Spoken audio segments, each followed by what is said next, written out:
She gave birth to a bright and intelligent daughter, but she was diagnosed with a rare disease, cursed by her father who is a millionaire doctor, but she got healed against all odds. Josephine sat hunched forward, forehead nearly touching her daughter's limp hand. Her thumb moved in circles against Sena's pale wrist, whispering prayers she no longer knew how to say. The little girl's face was a shade lighter than the pillow beneath it. Her curls, once bouncy and wild like spring, were now damp and pressed against her temples. And 4 dripped silently. A monitor blinked. Somewhere, a machine hissed in regular intervals. Welcome, dreamers of love and seekers of twilight magic. If your heart beats for timeless romance, soul-stirring stories, and the glow of enchanting nights, you've just found your sanctuary. Subscribe now, tap the bell, and join our growing family. Because every twilight holds a story, and together, we'll live them all. Then, the door creaked open. Josephine didn't turn. She didn't need to. Her entire body stiffened like her bones recognized what her ears hadn't caught. Her breath halted, suspended between the now and a memory she'd fought to bury. Cedarwood, cypress, sterile linen. Him. Her heart squeezed violently in her chest as she whispered, "Newell." Josephine came the response. Quiet. Waited. Male. When she turned, she almost collapsed. He stood at the threshold of the room, still and devastating. The air shifted. His presence was no longer something she could escape through closed doors or lost phone numbers. It had found her. He wasn't just the man she remembered. He was more, taller than memory dared recall. Skin a warm olive shade, dusted with a tiredness that hinted at sleepless years. His dark curls were shorter now, pushed back with absent-minded fingers. His eyes, those stormy, unreadable eyes, met hers without blinking. And then he looked at the bed. At the little girl. At the 4th. At the face that mirrored his own. He took 2 slow steps forward. "She looks..." His voice cracked. "She looks like me." Josephine's hands curled into fists at her side, but her knees buckled. She caught the edge of the bed to stay upright. Her voice was raw when it came. "You shouldn't be here." "I had to come," he said. "I didn't know." Her lip trembled. "And if you had, I would have come sooner." "You were gone," she whispered. "You didn't just leave me, Newell. You left her." A pause. "I didn't know I was leaving her," he said. "I only knew I'd lost you." She laughed, short and hollow. "You didn't lose me. Your father threw me out like last season's deal, and you let him." "I didn't let him." He stepped closer. "I was blindsided. I left the boardroom that night to propose. I came to your apartment, ring in hand, and you were already gone. I had no choice." Her voice rose. "There were reporters at my door. Your father threatened me. He said if I stayed, he'd destroy you. He said I was a scandal. Because of the clinic case? The photos?" he asked. She nodded. "I didn't care about that." "Well, I did." Her shoulders sagged. "I was pregnant, Newell. I didn't want her to be a weapon in your family's empire or a headline in tomorrow's news." He turned his face to Sena's again. "She's mine." From the first breath, silence, so sharp it sliced through the walls of anger and history. He took another step. Closer to the bed now. "She's sick?" Josephine nodded. "Bone marrow failure. Genetic. They're still diagnosing, but she's getting weaker. And you called me. Why now?" "Because all the donors failed. Because she needed a genetic match. Because I hated you, but not more than I love her." Newell's chest rose and fell rapidly. Then he did something she didn't expect. He reached down and gently touched Sena's arm. She didn't stir. He bent closer, whispering words into the stillness. "Hi, little fighter. I'm sorry I wasn't here, but I'm here now, and I'm going to help." Then he straightened and turned to Josephine. "Let me save her. You think you can just walk in and..." "I'm not a CEO right now," he cut in. "Not a name, not a brand. I'm just a father." Her eyes welled. "It might be too late. Then we fight harder." She looked at him for what felt like the first time in years. No suit, no press behind him, no boardroom glare. Just a man whose eyes were full of regret and resolve. The nurse stepped in then, holding a tray. "Are you the donor match?" Newell didn't blink. "Yes. We'll need blood samples within the hour." He nodded. "Take everything you need." The nurse paused. "Sir, this procedure. I'm a cardiothoracic surgeon. I've performed this exact transfusion more times than I can count. Hook me up Josephine opened her mouth but stopped, because in that moment, he wasn't posturing. He was present. The nurse left. Newell looked back at her. When this is done, I want to know everything. Josephine exhaled shakily. If she survives, I'll tell you everything. She will, he said, because we're going to give her every reason to. Then he sat in the chair next to the bed, his eyes never leaving his daughter's face. And for the first time in 8 years, Josephine let herself believe that maybe, just maybe, love hadn't left. It had just gone quiet. The hallway outside the transfusion unit smelled of alcohol wipes and lemon cleaner. Josephine paced in silence, hands clenched at her sides, nerves crawling just beneath her skin. Inside the unit, a nurse worked methodically. Tubes connected Newell's arm to Sena's. Father and daughter, linked for the first time by more than a last name. From the window, she watched Newell recline in the donor bed, his head turned slightly toward Sena's. He wasn't moving, wasn't speaking, just watching, breathing slowly, as if trying to memorize her face. He hadn't touched his phone once. Josephine swallowed hard. The sight shouldn't have moved her. Not after 8 years. But it did. The nurse stepped out. He asked for you. Her brows lifted. He's finished? Still in progress. He just wants to talk. If you're up for it. She hesitated, then walked in.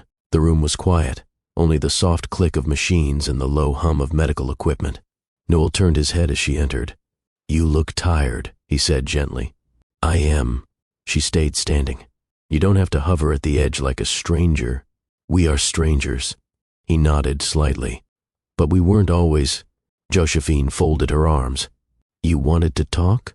I do. I need answers, not headlines, not whispers, just truth. She stayed silent. Please, he added. The words softened her. She stepped closer. I want to start with the night you disappeared, he said. You were gone before I could even call. I had the ring in my hand. I know, she murmured. He blinked. So, you knew I was going to propose? I guessed. But it didn't matter. Your father made sure it wouldn't happen. He told me you left to chase money, Newell said. Said you vanished the moment the media turned on you. He told me, Josephine replied, that if I stayed, I'd ruin you. He showed me photos, sent them to my clinic director, to the board of medicine. He made threats in words and silence. Newell frowned. Why didn't you come to me? You think I didn't want to? Her voice sharpened. I waited for you, for weeks, but your entire family vanished. You stopped answering. Your secretary stonewalled me. By the time I got through, the tabloids were calling me everything but human. I had a baby inside me and nowhere to go. I never stopped looking, he said quietly. Then you didn't look hard enough. His jaw tensed. That's not fair. She laughed bitterly. You want fair? She was born in a clinic run by a friend who owed me nothing but kindness. I named her alone. I fed her, changed her, sang her to sleep when she cried for someone she didn't even know she missed. I kept her safe. Not for revenge, not to punish you, but because I didn't want her swallowed by your world. You thought I'd use her? Newell asked. No, she said softly. I thought your father would. He looked away. And I didn't want her thrown away when she stopped being useful. I would never, he whispered. I couldn't take that chance. Newell's hand gripped the edge of the donor bed. So you vanished. I moved to Florence. I used savings from teaching. I painted commissions, sold art at markets. I bought that small villa and raised her there. His eyes lifted. You've been in Italy all these years? She nodded. Every birthday I told her stories about you. I called you the one with the thunder eyes. I didn't lie. I didn't fill her with hate. Newell's throat worked hard. You told her about me? She drew you long before she met you. He shut his eyes. I should have found you. You should have, she replied. Silence again.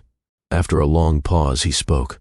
The day my father died, I found a box in his office, letters addressed to me, unsent, messages deleted, reports, photos of you pregnant, ultrasound scans. Josephine's lips parted. You didn't know. Until he died. He nodded. I confronted the lawyer. He admitted your letters were intercepted, that the foundation's PR team paid to bury everything about you. She swayed. All this time, I thought you abandoned me, he finished. Turns out we were both robbed. Her shoulders slumped. And now here we are, connected by a child who never deserved any of it. She's not just our connection, he said. She's our beginning. Josephine didn't respond. I don't expect forgiveness, he continued. But I want to try again. I want to know her. I want to be in her life. She's sick, Newell. I know. And I'm here. And if she doesn't make it, then I'll still stay. Her eyes shimmered. You say that now. No, he said, firm. I say it because it's truth. For a long moment, neither of them spoke. Then Sena's monitor beeped softly. A nurse came in and checked the lines. Transfusion's going well, the nurse confirmed. We'll monitor overnight. You both should rest. Josephine stepped back as the nurse left. Newell looked at her. I know I've missed a lot, but I won't miss another moment. Josephine studied his face. So many years gone. So much pain held between their ribs like breath neither dared exhale. I don't know what comes next, she whispered. He nodded slowly.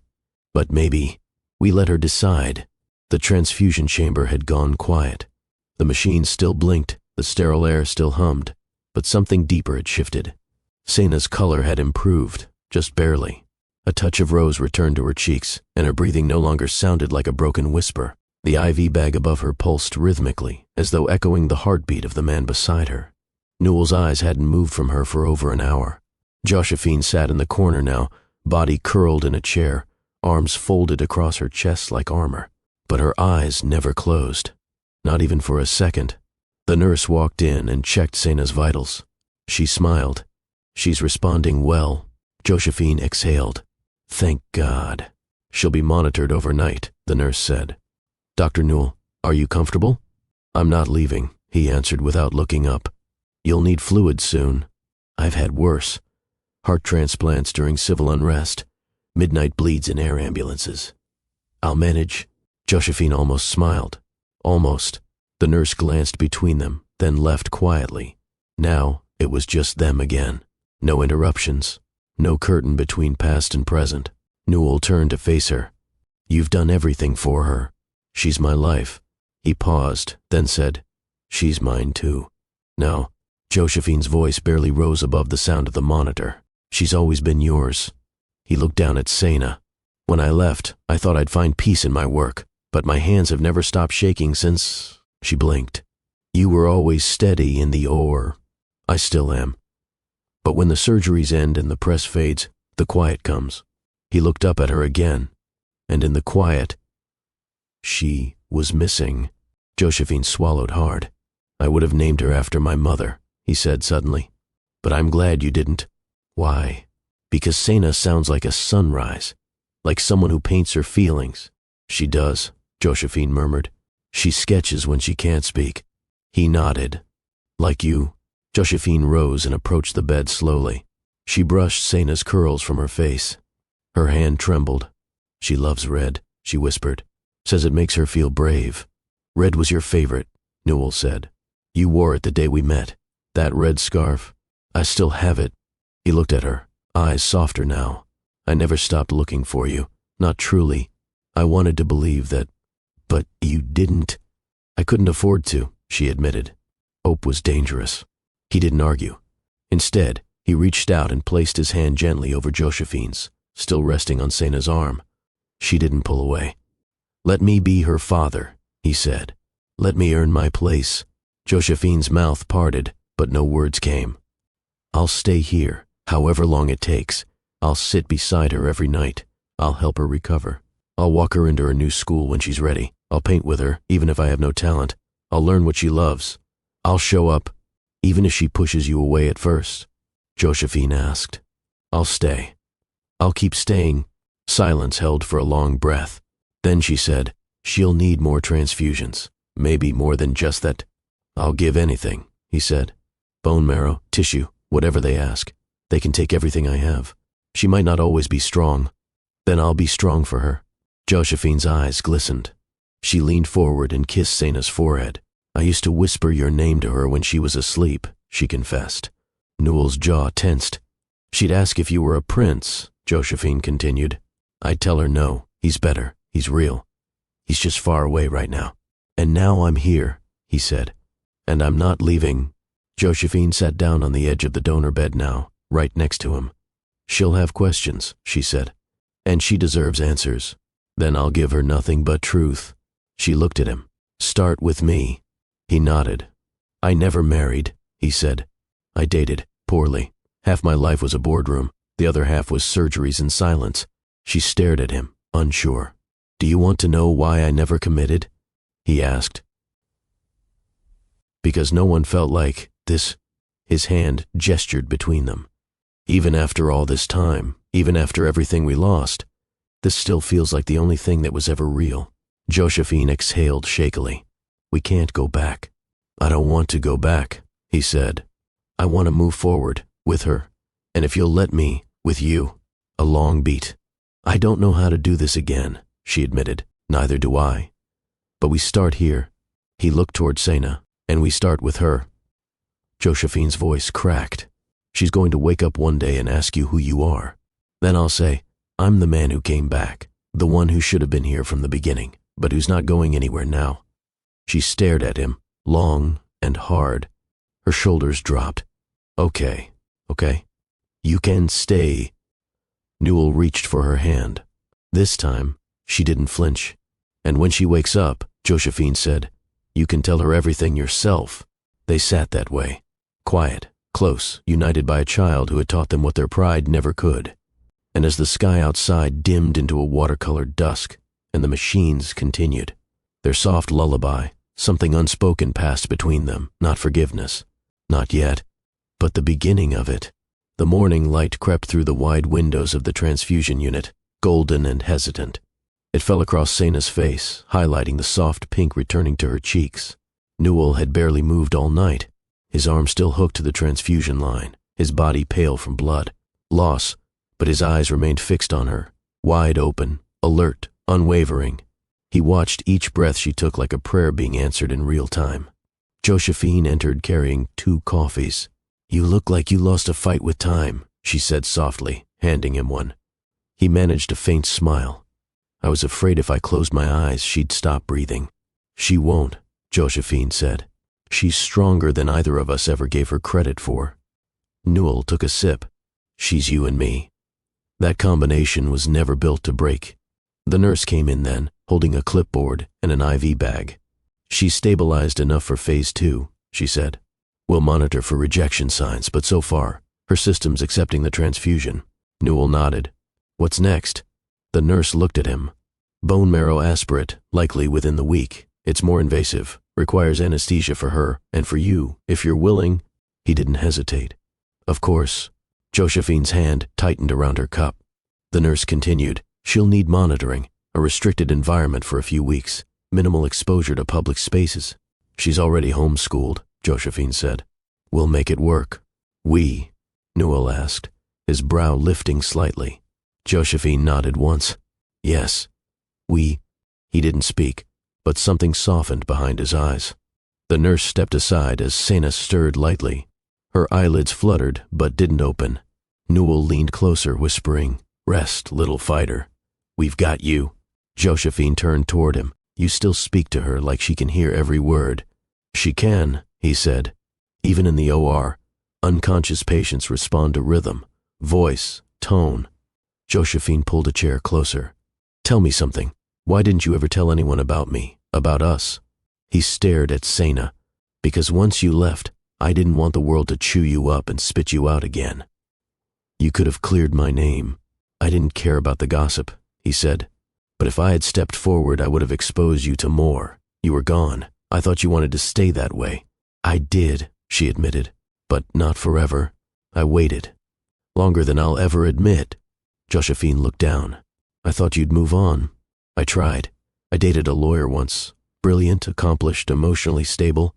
What happened?" "She wasn't you." Josephine's heart thudded. She masked it with a sip of coffee. "She said I was still in love with someone I'd never talk about," he added. Josephine smiled faintly. "She wasn't wrong." "No," he said. "She wasn't." They both turned as Sena shifted again, her fingers twitching under the blanket. Newell moved instinctively, brushing her knuckles. "Hey, sweetheart, take your time." "She sleeps light," Josephine said. "Has since she was 3. Nightmares?" "Sometimes." but mostly just questions. Newell's voice softened. What kind of questions? Josephine looked at him. Why she doesn't look like any of the other kids. Why her hair is darker. Why her nose isn't mine. Newell swallowed. What did you tell her? That she came from fire and thunder. That her father was the kind of man who walked through storms but never left a trail. He blinked slowly. I don't deserve that. She deserved to believe in you. They sat in silence for a beat. Machines beeped softly behind them. Does she know how sick she is? Newell asked. Yes, Josephine replied. But she doesn't think about it like we do. She thinks in color, says her tired days feel gray, her dizzy days, yellow. Newell smiled. That's not medical. That's art. That's Sena, Josephine said proudly. She makes sense of pain through painting. I'd like to see her work. I kept every piece. He turned toward her. Every one? Even the bad ones. Especially the bad ones, he added with a smile. She laughed gently. You always said flaws made things more beautiful. They do, he said. Just like scars. Her gaze dropped to his hands. You still wear gloves? Only in the or. I remember your first operation without them. He chuckled. That boy survived. Barely. You were terrified. Until you walked in wearing that stupid ID badge upside down. You said I distracted you. He leaned back. You were distracting. Always were. They fell into silence again, but this time it didn't ache. It lingered like something familiar. Safe. Josephine stood up and walked over to Sena's bedside. She'll need stability, not just procedures and clinic visits. A father who doesn't vanish after the blood work clears. Newell looked at her seriously. I'm not going anywhere. You say that now. I'll say it tomorrow. And every day after. She stared at him. And if I don't take you back, then I'll still show up. For her. Josephine's eyes narrowed. You're not doing this to win me back? No, he said, steady. I'm doing it because she's ours. Josephine looked back at her daughter. She's the best thing I've ever made. She's the only thing I've ever made that matters. Their eyes met. A few feet away, Sena's fingers curled, slowly, softly, around the edge of her blanket. Josephine gasped. Did you see that? Newell leaned closer. She moved. Josephine pressed the call button. She's waking. Newell stood, four still in place. Come on, sweetheart. Let those eyes open. A soft murmur escaped Sena's lips. Her lashes flickered. Then, a whisper, barely audible. Mom? Josephine's heart jumped to her throat. I'm here, baby. I'm right here. Sena turned her head weakly toward the sound. And then, her eyes found Newell. She stared. He stared back. Neither spoke. Until, who's that? She whispered, voice dry. Josephine looked at Newell, then back at her daughter. That's Newell, she said softly. He's... Sena blinked, then smiled faintly. I know. You do? Newell asked, stunned. She nodded slowly. You have my eyes. Newell couldn't breathe. Not from exhaustion. Not from the hours he'd spent with a tube pulling blood from his veins into a child he never knew existed. But because she had looked at him and recognized him. No introduction. No hints. Just 3 words that shattered every defense he'd ever built. You have my eyes. She said it with the calm of a child who knew something long before the world dared confirm it. Newell swallowed hard. His throat tightened. Josephine leaned forward, tears balanced along her lashes. Sena, do you know who he is? The little girl blinked slowly. Her voice cracked with dryness. Kenny's my dad. Newell dropped to his knees beside her bed, every fiber in his body trembling. How did you know? I just did, she said, small shoulders lifting in the faintest shrug. You feel familiar. Josephine reached for the bedside water and brought the straw to Sena's lips. She took a few sips, then sighed like the simple act of drinking was enough to anchor her to the world again. Newell gently took her hand. I've missed everything. But I'm here now. If you'll let me be. Sena tilted her head. Do you like paintings? Newell blinked at the unexpected question. Yes, very much. She nodded. Good. I painted you once. His breath caught. Before you met me. What did it look like? A tall man with sad eyes, holding a broken heart. The colors were messy, red and gray mixed together. He swallowed. Why sad eyes? Because I didn't know if you were happy without us. Josephine gasped quietly. Newell's grip on her hand tightened. I wasn't happy. I didn't even know I was missing you, but my soul did. Sena smiled faintly. That makes sense. I always thought your soul remembered us, even if your head didn't. He looked up at Josephine, speechless. She's always been this way, Josephine whispered. Too deep, too observant. Newell turned back to Sena. Do you want me here? She blinked. Are you going to leave again? No, never. Even if I get sick again? I'll stay through all of it. She looked at her mother, who nodded gently. Then Sena said, Okay, you can stay. Newell lowered his forehead to the edge of her bed and let out a breath he'd held for nearly a decade. Can I ask something else? Sena said. Anything, he replied. Are you the reason I got sick? The question sliced through the air like a scalpel. Josephine froze. Newell pulled back and looked her straight in the eye. No, sweetheart, you're not sick because of me. Sometimes our bodies have tiny surprises inside, things we can't see until they wake up. But it came from you, she said quietly. Newell didn't lie. Yes, he said. Something in my genes made your body vulnerable. But that's not the same as it being my fault. Will I get better? He looked at her, serious, steady. We're going to do everything we can, and I'll be right here through all of it. Promise? I swear it. Josephine sat back down. Her fingers trembled as she brushed Sena's arm. You're so brave, baby. Sena shrugged again. I've got good blood now. I can feel it. Newell chuckled through the tears in his voice. The best blood. From your stubborn parents. Sena yawned and closed her eyes again. Her voice was fading. Can you stay until I wake up again? I'll never leave your side. Okay, she mumbled. Then I'll sleep again. Her breath evened. Her small chest rose and fell. And just like that, she drifted back into healing rest. Back in the corridor, Josephine and Newell sat in silence on a bench overlooking the rolling hills outside the clinic. She's too wise for her age, Josephine finally said. She sees the world in layers. She sees right through people. She sees me, Newell said, and she didn't flinch. Josephine turned toward him. I was terrified she'd reject you. I expected her to. She didn't. No, he whispered. She just accepted me. The silence returned, but it was gentler now, less sharp. Newell ran his thumb along the edge of the bench.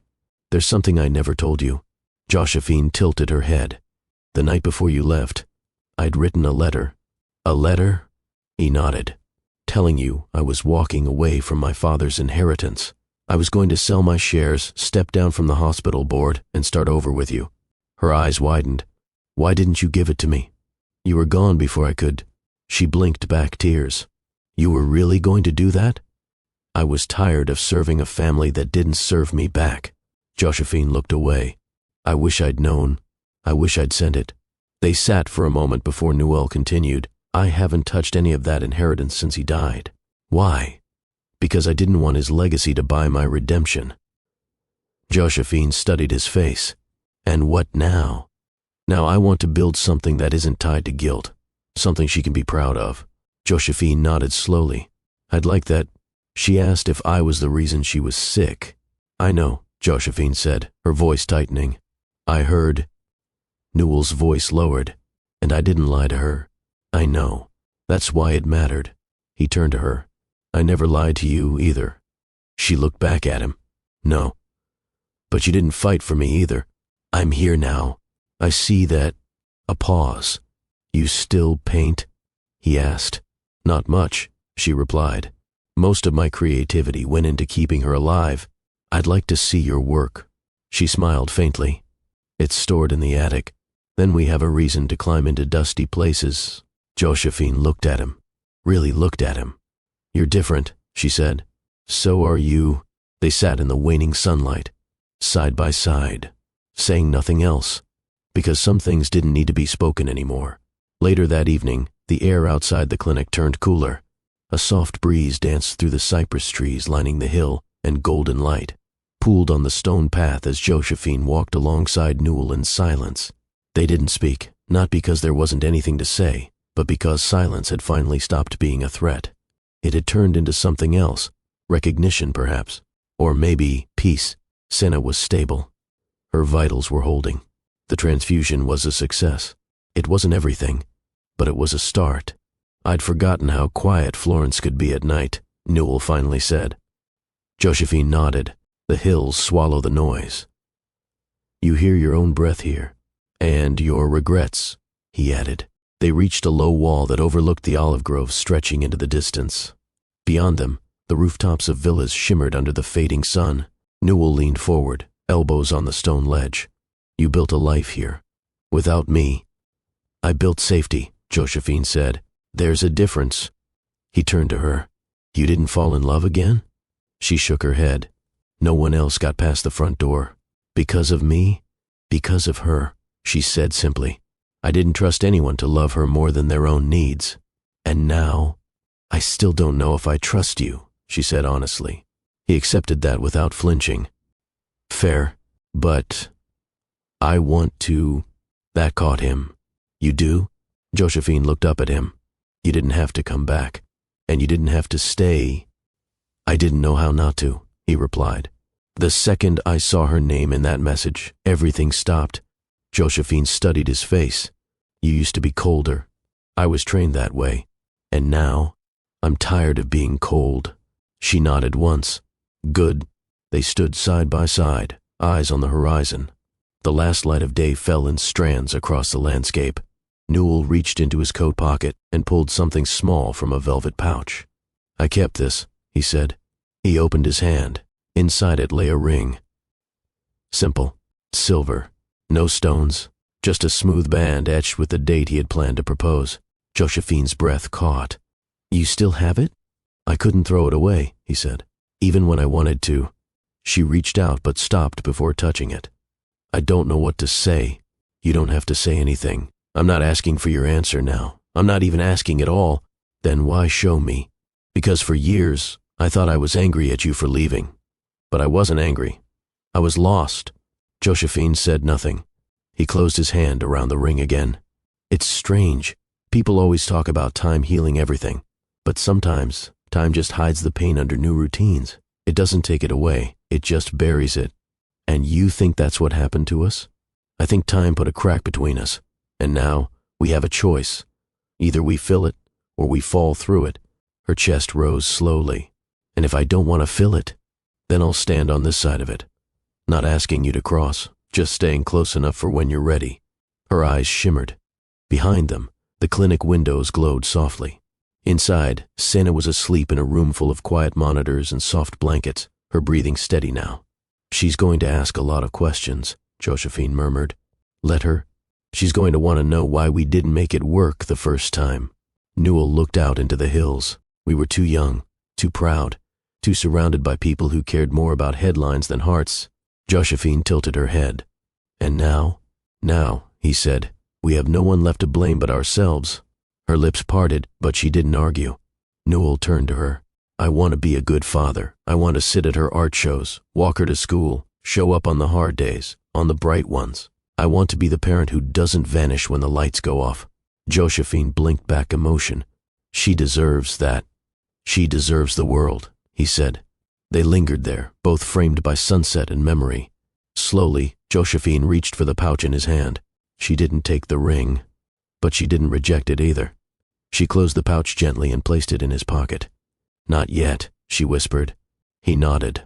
As they walked back toward the clinic, side by side but not quite touching, Newell said quietly, Thank you. For what? For letting me try. And for the first time since she'd called him back into their lives, Josephine allowed herself a small, unguarded smile. You've got a long way to go, Newell. I know. But tonight, you're walking in the right direction. 3 days later, Senna was stable enough to return home, at least for a few nights. The doctors agreed she would rest better away from the sterile lighting and humming monitors. Josephine had prepared the villa for her arrival. Clean linens, warm soups, and Senna's sketch pad placed carefully at the foot of her bed, just in case she wanted to draw. Newell followed them in a separate car, stopping along the winding roads to answer work messages on his phone.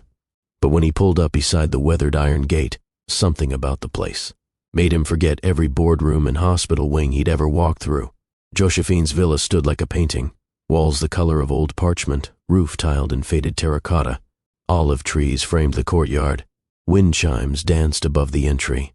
As he stepped out, the gravel crunched under his shoes. Sena peeked out from the passenger seat window and grinned. "This is where I live." He smiled back. "It's beautiful." "It's peaceful," Josephine corrected. Newell walked around and opened her door. "Need help?" "I'm stronger than I look," Sena replied, swinging her legs out. "You definitely are," he said, offering his hand anyway. She took it. Josephine unlocked the front door and pushed it open. "Welcome." He stepped inside and stopped. It smelled like lemon, lavender, and something he couldn't name. Something warm and old and full of memory. Art lined the walls. Not the kind found in galleries, but sketches in charcoal and oil pastel. Some of them clearly Sena's. Others were unmistakably Josephine's. "You still draw," he said. "Only when I can't sleep," she answered. He ran his fingers along the edge of a canvas leaning against the wall. It showed a figure walking away down a narrow alley, back turned, hands in pockets. The whole piece was done in muted gray, except for a single red scarf on the figure's shoulders. "That one's mine," she said softly. He turned to her. "It's me, isn't it?" She nodded. "Painted it the winter after I gave birth. You were everywhere, even when you were nowhere." Newell turned back to the piece. "I don't deserve this kind of immortality." "It wasn't meant to honor you," she replied. "It was meant to let you go." He looked at her. "Did it work?" "No," she said. "Not even close." Sena tugged at Josephine's sleeve. "Can I lie down now?" "Of course, sweetheart. Your room's ready."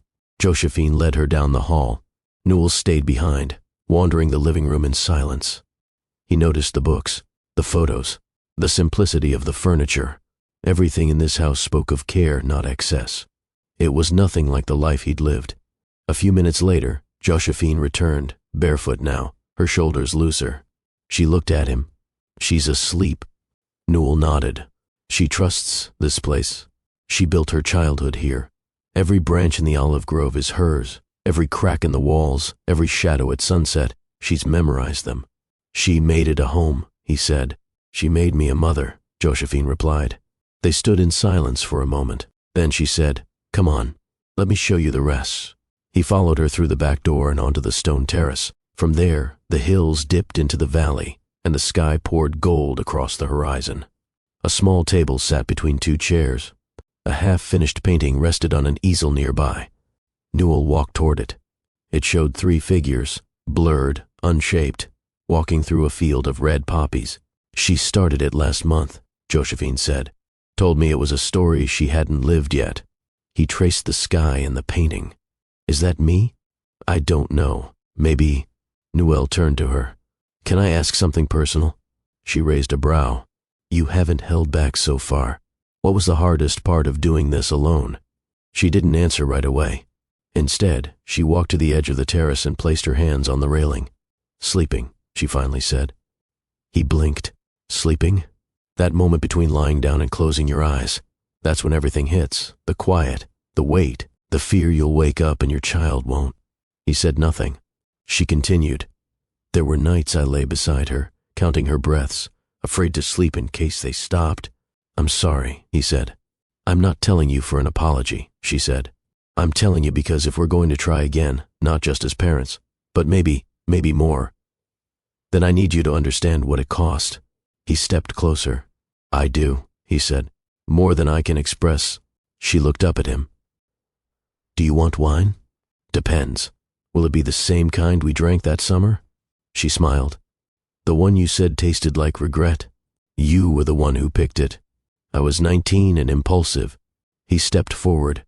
"You were fearless." "No," she said. "I was in love." That stopped him. She walked past him, into the house.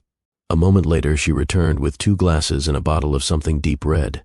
She poured quietly and handed him one. "To what?" he asked. She thought for a moment, then said, "To whatever's next." He raised his glass. "To whatever's next." They drank. The air turned cooler. The sun slid lower. Newell leaned back in his chair and looked at her. "Do you ever regret it? Raising her alone?" He nodded. She shook her head. "Never. The only thing I regret is not fighting harder for us before everything exploded. He looked at her with quiet intensity. Then let's not repeat that mistake. They sat under the fading light until the stars began to show. And for the first time since they'd been ripped apart, it didn't feel like a reunion. It felt like the beginning of something new. The stars shimmered above the Tuscan hills like scattered diamonds. Below them, the villa's terrace glowed with soft light. The bottle of wine between them was nearly empty now, and the air had shifted, not just in temperature but in energy. Josephine sat curled into the chair, her legs tucked beneath her, a thin shawl draped over her shoulders. Her hair was messier now, strands brushing her cheekbones. She looked freer, softer. Newell leaned back, glass resting loosely in his hand. His eyes were on her, but his mind was miles away. "Do you remember Florence?" she asked suddenly. He blinked. "The summer before everything collapsed?" "Yes." He nodded. "Of course I do."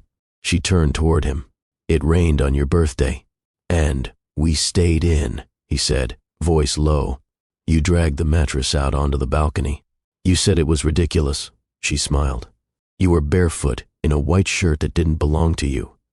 It was yours. You wore it better," he murmured. Josephine's smile faded into something more fragile. "That night felt like a different life." "It was," he said, "but I remember every second." They sat in silence, the memory stretching out between them like a bridge over a deep ravine. Josephine looked up at the sky. "You kissed me like the world was ending." "I thought it might," he said, "and when it didn't, it felt like I'd been cheated." She laughed softly. "I remember how you kept your hand on the small of my back.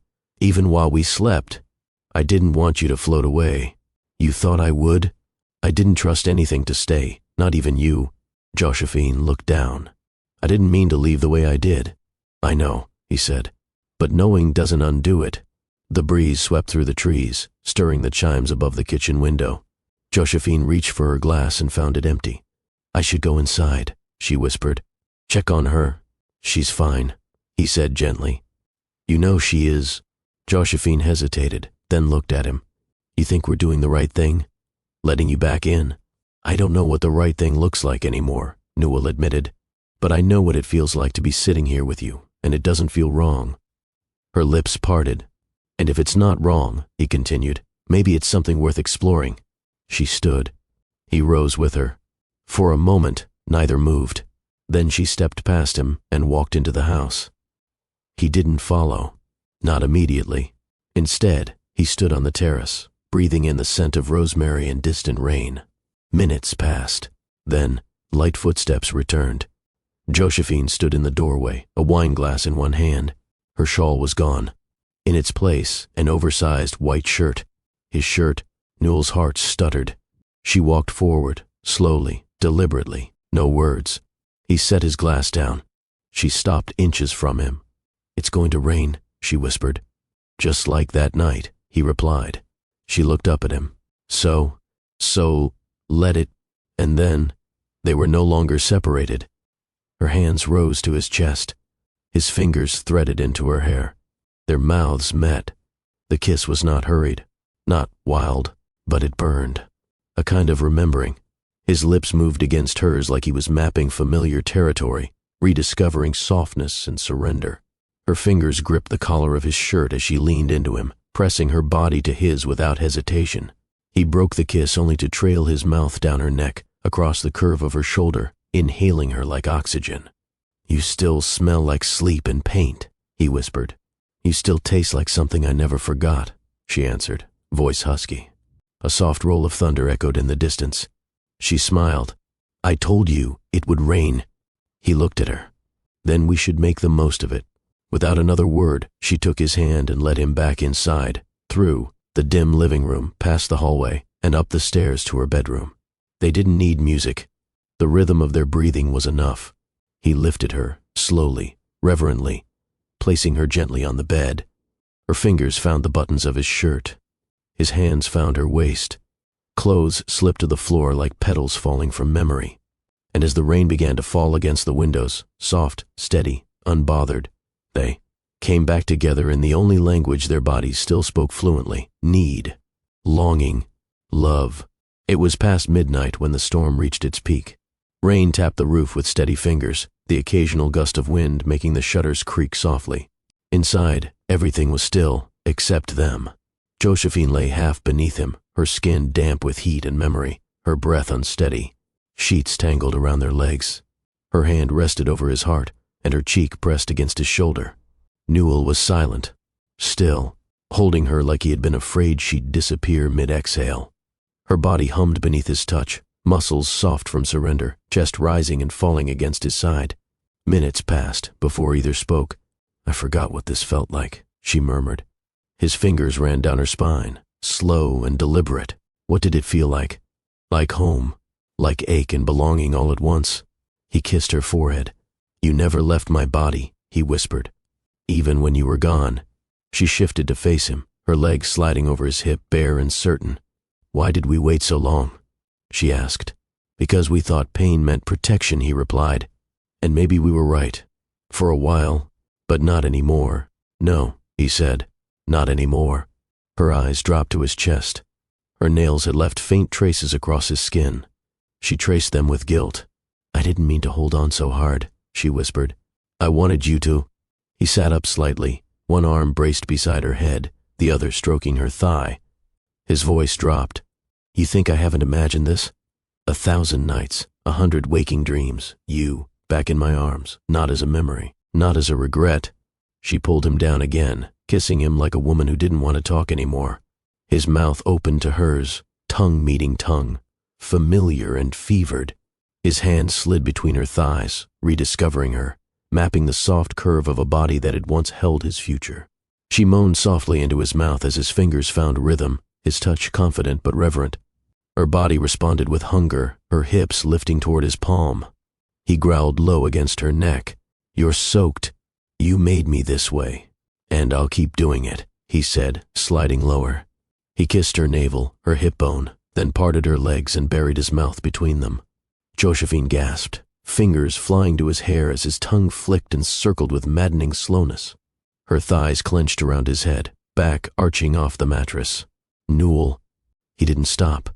She cried out as the first wave hit, her body trembling beneath him, but he didn't let up. His name fell from her lips again and again until her voice cracked, until she begged him to stop. Only then did he rise, kissing her with the taste of her still on his mouth. "Your turn," she breathed, flipping him onto his back. He watched her, wide-eyed, breathless, as she climbed atop him, her movements slow, deliberate, every motion a declaration. She kissed her way down his chest, tracing his muscles with her tongue, savoring each reaction. And when she finally took him in her mouth, he cursed, sharp and guttural. She didn't rush, didn't tease. She gave him everything, using her mouth like it was the last thing she'd ever offer. He groaned, hands tangling in her hair. "Josephine, Jesus, I'm gonna..." She stopped, climbed back up, and straddled him. Their eyes locked. And then she sank onto him. They both cried out. He filled her completely. She moved slowly, their rhythm controlled, sensual. His hands gripped her waist, guiding her, grounding her. They moved together like they hadn't missed a day, like the years hadn't stolen anything at all. Her body took him in deep, and his hands traveled every inch of her thighs, her ribs, the swell of her breasts. When her pace quickened, he met her, thrust for thrust, breath for breath. She leaned forward, forehead against his. "Don't close your eyes." "I won't. I want to see you." "Then look," he said, voice shaking. Their final climb was desperate. Her nails dug into his shoulders. His arms wrapped around her back. Their mouths found each other as they came undone, together, shaking, clinging, groaning into each other's skin. And then, silence, the kind that follows something sacred. He held her as she collapsed against his chest, both of them breathless, spent and trembling. The rain had softened now. So had everything else, she whispered against his skin. "We shouldn't have..." He kissed her temple. "But we did. Do you regret it?" "No. Do you still love me?" "Yes." She paused. "Say it again," she whispered. He tipped her chin up, looked into her eyes and said, "I never stopped." The morning after tasted like citrus and silence. Josephine woke first. Her body ached in the most delicious way, every nerve still tingling from the night before. The sheet was tangled at her waist, one bare leg exposed to the soft light pouring through the linen curtains. Beside her, Newell slept deeply, one arm slung across the space between them, fingers just brushing her hip. His breathing was slow and even, chest rising and falling with a calm she hadn't seen on him in years. She studied him. The lines at the corners of his eyes were deeper now, his shoulders broader, but the scar near his collarbone, the one he got when they were still students, was still there, just a shade lighter than the skin around it. She reached out and traced it with a fingertip. He stirred. "Still hurts when it rains," he mumbled without opening his eyes. She smiled. "Liar." He opened one eye, smirked. Maybe a little. They lay there for a moment, wrapped in the warmth of what they didn't need to say. "You were quiet last night," she said eventually. "I was trying not to ruin it," he replied. "Ruin what?" "That feeling. Like maybe time gave us back what it stole." She exhaled. "Do you think it did?" "I don't know," he admitted, "but I haven't felt this full in years." Josephine propped herself on one elbow. "What are you thinking right now?" "That if this is a dream, I'll fight like hell to stay asleep." She leaned in and kissed him softly.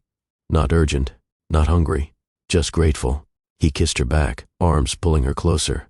"I meant what I said," he whispered against her lips. "Which part?" "I never stopped loving you." Josephine pressed her forehead to his. "I never stopped either. I just learned how to silence it."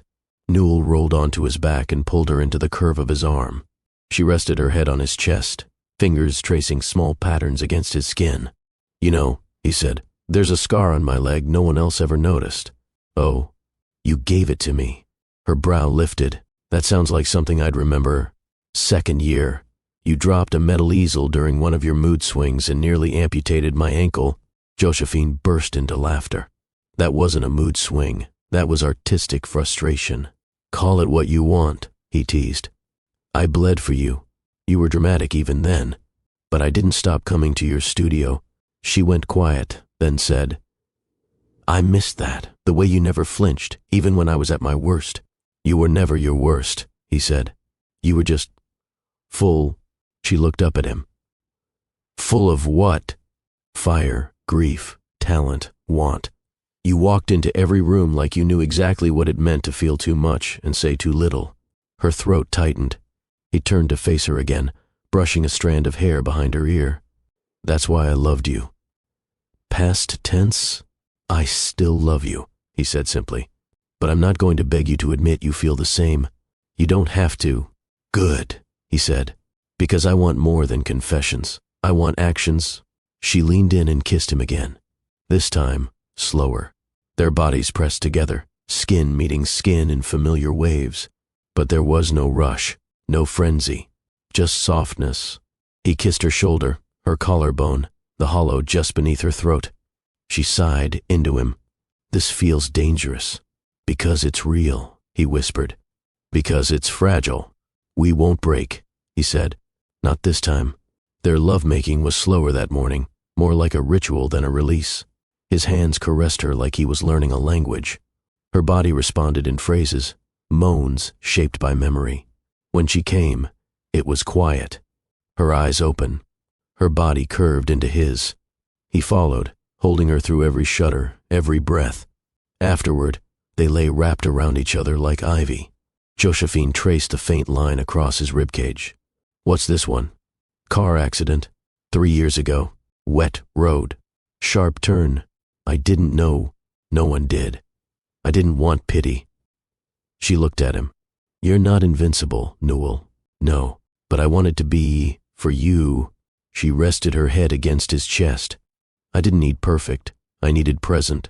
I know that now." Their eyes met again. "Do you want to stay?" she asked. "Try and stop me." An hour later, they dressed quietly. Josephine pulled on a robe. Newell buttoned a fresh shirt but left the top open, his hair still damp from the quick shower. They moved through the kitchen like they'd done this 100 times. She poured coffee. He sliced fruit. No conversation, just the comfortable rhythm of people who knew each other deeply. As she leaned against the counter, mug in hand, she said, "Do you want to come with me to Sana's appointment this afternoon?" "I was hoping you'd ask. I don't want her to feel like you only showed up for one moment." "I didn't," he said. I'm here for all of them. Josephine nodded. He stepped closer, brushing his thumb along her cheek. This, us, it doesn't have to be defined yet. We don't need a label. I don't need a promise, she replied. I just need truth. You have it, he said. They stood there for a beat longer. Then she smiled, stepped back, and handed him the plate of sliced peaches. Let's go wake her. The afternoon sun had dipped behind the olive trees, casting a warm golden haze across the hills. The villa felt softer somehow, like the walls themselves were holding their breath. Sena had fallen asleep in her room after her appointment, cheeks flushed with the kind of glow that only came from security. Her vitals were stable. The doctor had smiled for the first time in weeks. They were winning, slowly but certainly. Josephine stood in the hallway, watching the breeze rustle the curtains in Sena's room. Behind her, she felt his presence long before he spoke. She's doing better, Newell said quietly. She's strong. She had to be. He didn't say anything for a moment. Then he stepped closer, so close that the space between them became electric. I meant what I said this morning, he murmured. Josephine turned slightly. You've said a lot of things. I meant all of them. His hand hovered just beside her arm, not touching, but near enough for her skin to respond. She looked at him, her voice steady. What are you asking for? He searched her face. Nothing. Just permission to feel this again. And if I say yes, then I'll take my time. Josephine nodded once, then walked past him, slowly, deliberately. Follow me. He obeyed. They entered the art room, sunlight filtering through skylights, casting. Soft amber streaks across unfinished canvases and open palettes. I come here when I don't want to cry in front of her, she said. Newell closed the door behind them. I understand, he replied. She turned to him. Do you want me? More than breath. Then prove it. He stepped forward, but she stopped him with a raised hand. Not like before, she whispered. This time, slow, no rushing, no reclaiming, just reverence. His eyes darkened with emotion. Then let me worship you. She didn't speak again. She didn't need to. He approached her like she was sacred, as if every step toward her mattered. His fingers unfastened her blouse with agonizing care, his eyes never leaving hers.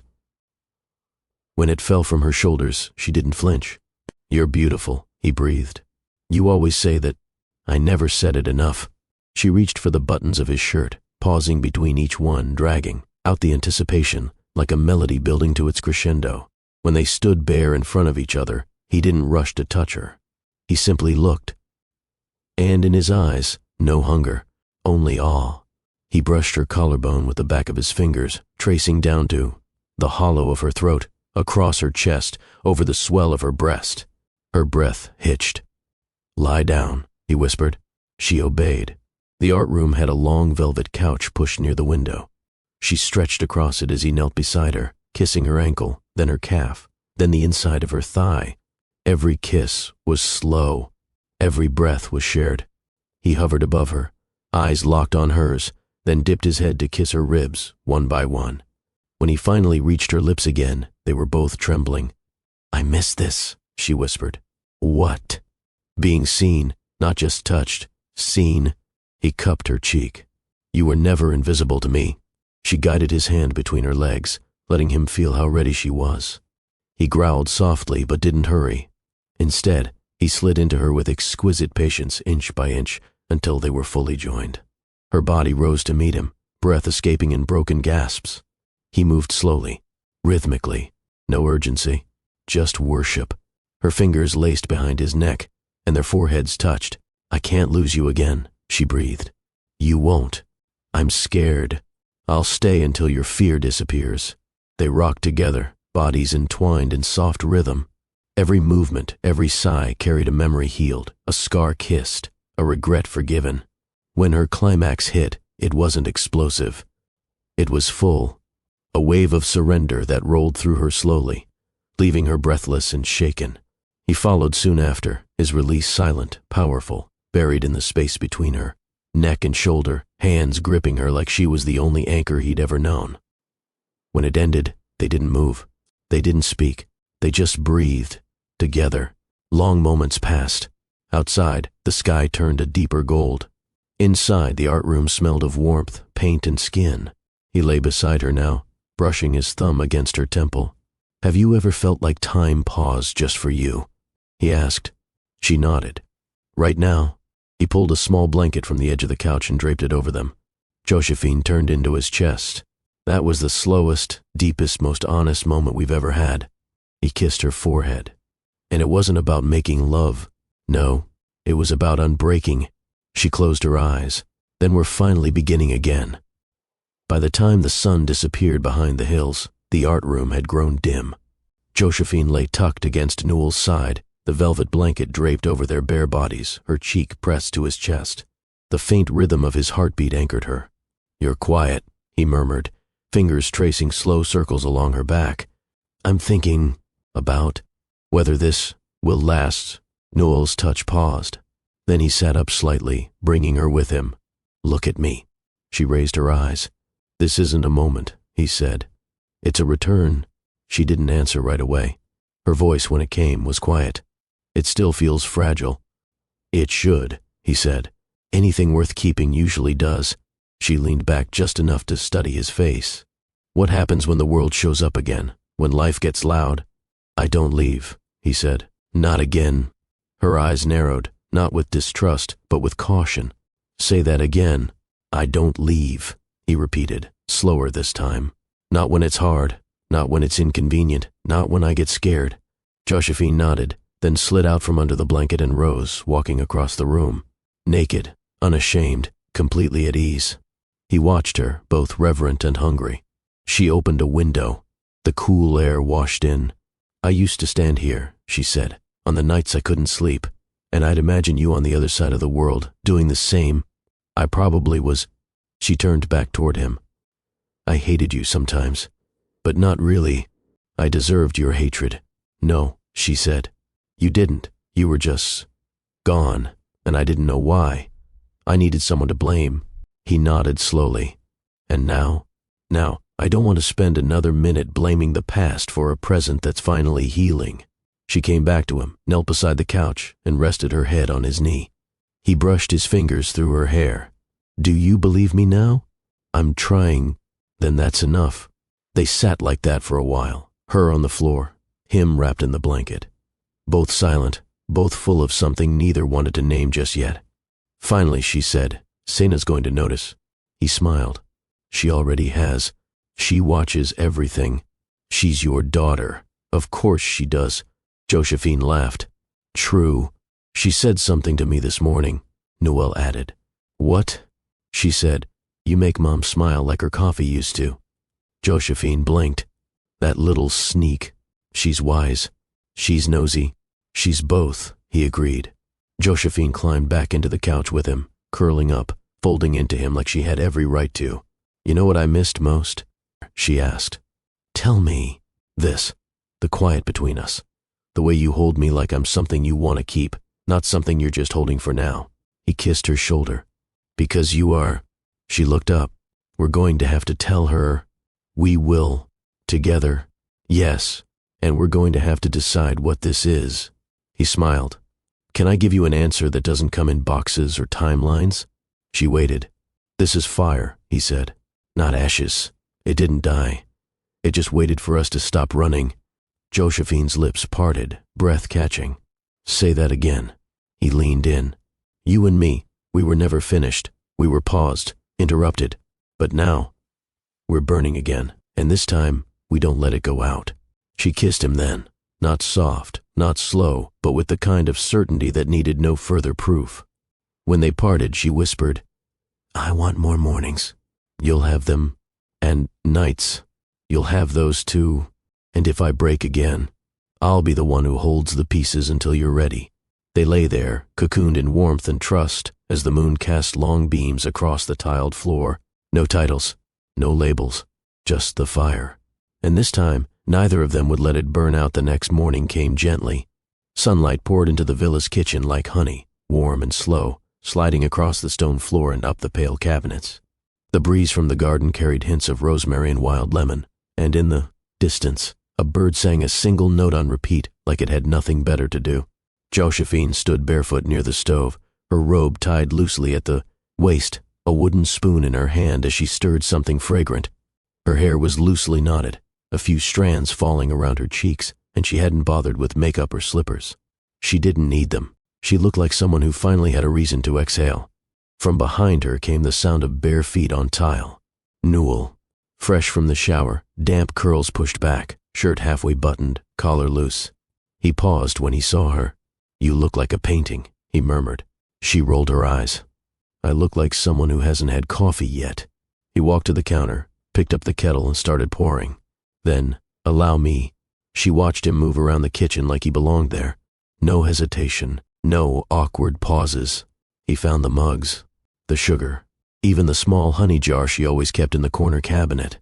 "You remembered where I kept everything," she said. He glanced back at her. "I didn't forget anything about you." He handed her the coffee. She accepted it without speaking, bringing the mug to her lips and taking a long sip. He turned the heat down on the stove and peeked into the pot. "Is this the lentil soup you used to make on rainy days?" She raised a brow. "You remember that?" "I remember the way it made the whole house smell like hope." That stopped her. "I'd forgotten that," she said quietly. "What it feels like to wake up and not brace for the worst. You don't have to anymore." She looked up. "You say that with such certainty, because I've already lost everything once. I'm not letting it happen again." Before she could respond, a soft voice echoed from the hallway. "Mom?" Josephine turned. "In the kitchen, sweetheart." Sana shuffled in slowly, wearing mismatched socks and one of her oversized shirts covered in hand-drawn hearts and stars. Newell dropped to his knees. "Hey," he said softly. She smiled. "I smelled food." Josephine reached for a small bowl and ladled out some soup, blowing gently before handing it to her. Sana sat on the cushioned bench near the window. Newell joined her, sitting beside her, careful not to crowd. She took a few bites, then looked up at him. "Did you sleep here?" "I did." "With Mom?" He hesitated. "Yes." Sana nodded. "That's okay." "It is. You make her smile when she thinks no one's watching." Josephine, still standing by the counter, nearly dropped her spoon. Sana sipped her soup, then continued, "I think she forgot how to do that for a while." Newell looked at Josephine. Josephine looked at the floor. "I don't want to mess anything up," he said. "You didn't," Sana replied. He reached for her hand gently. "You sure?" She nodded, then looked at her mother. "Can we all go to the art museum this weekend? The one with the big red installation?" Josephine smiled. "Of course. Even Dad?" The word hung in the room. Newell blinked slowly.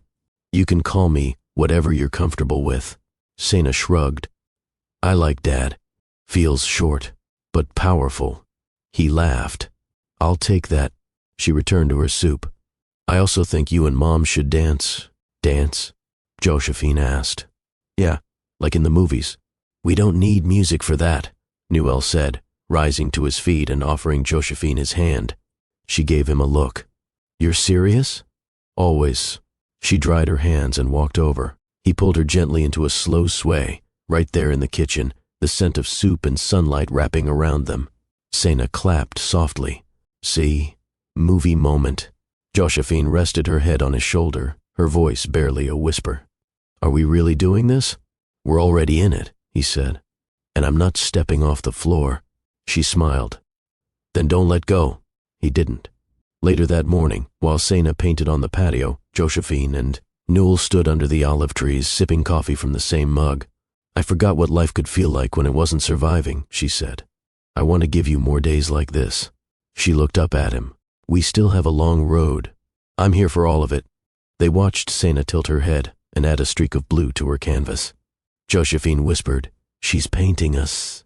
Newell smiled. "Then let's give her something beautiful to finish." The afternoon sky wore the colors of calm, soft gold, washed blue, hints of ivory cloud drifting like secrets that didn't need to be kept anymore. Josephine stood beneath the pergola at the edge of the garden, watering the herbs in the stone planters. Her fingers moved mechanically, but her mind wandered.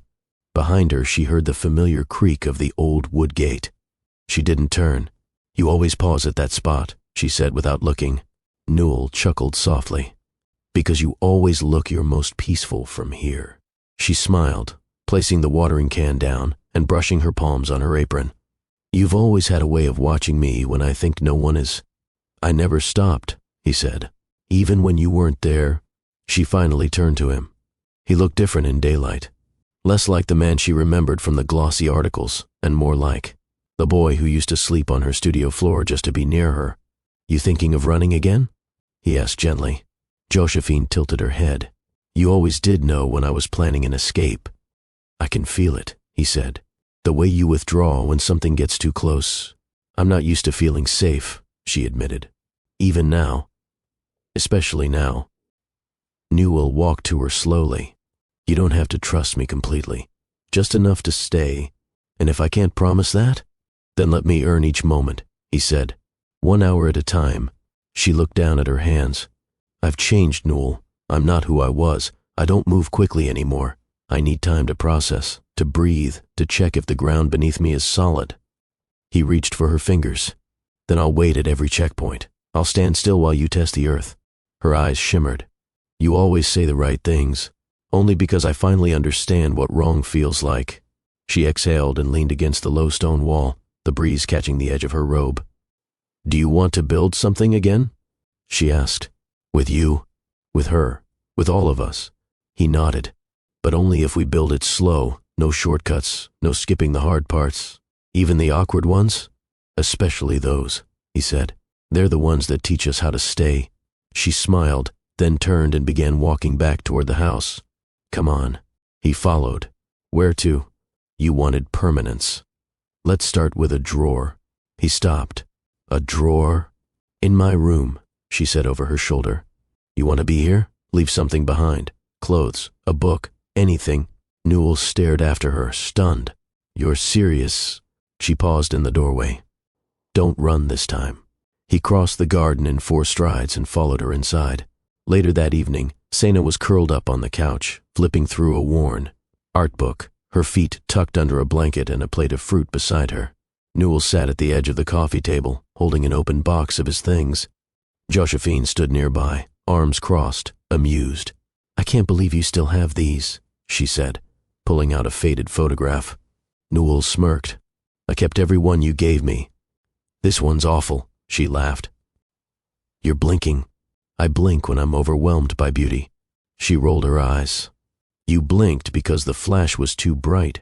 Sena looked up. Can I see? He handed her the photo.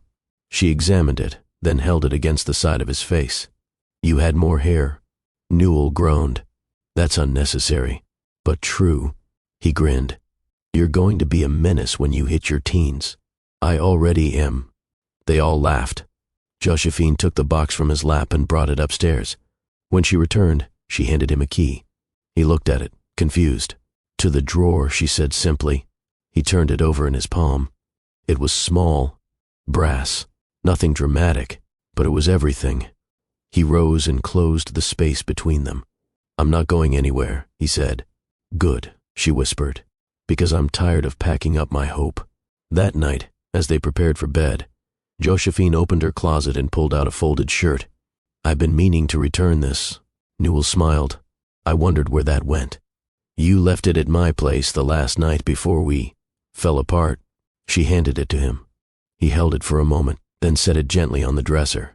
Let's not call it falling apart, he said. Let's call it breaking open.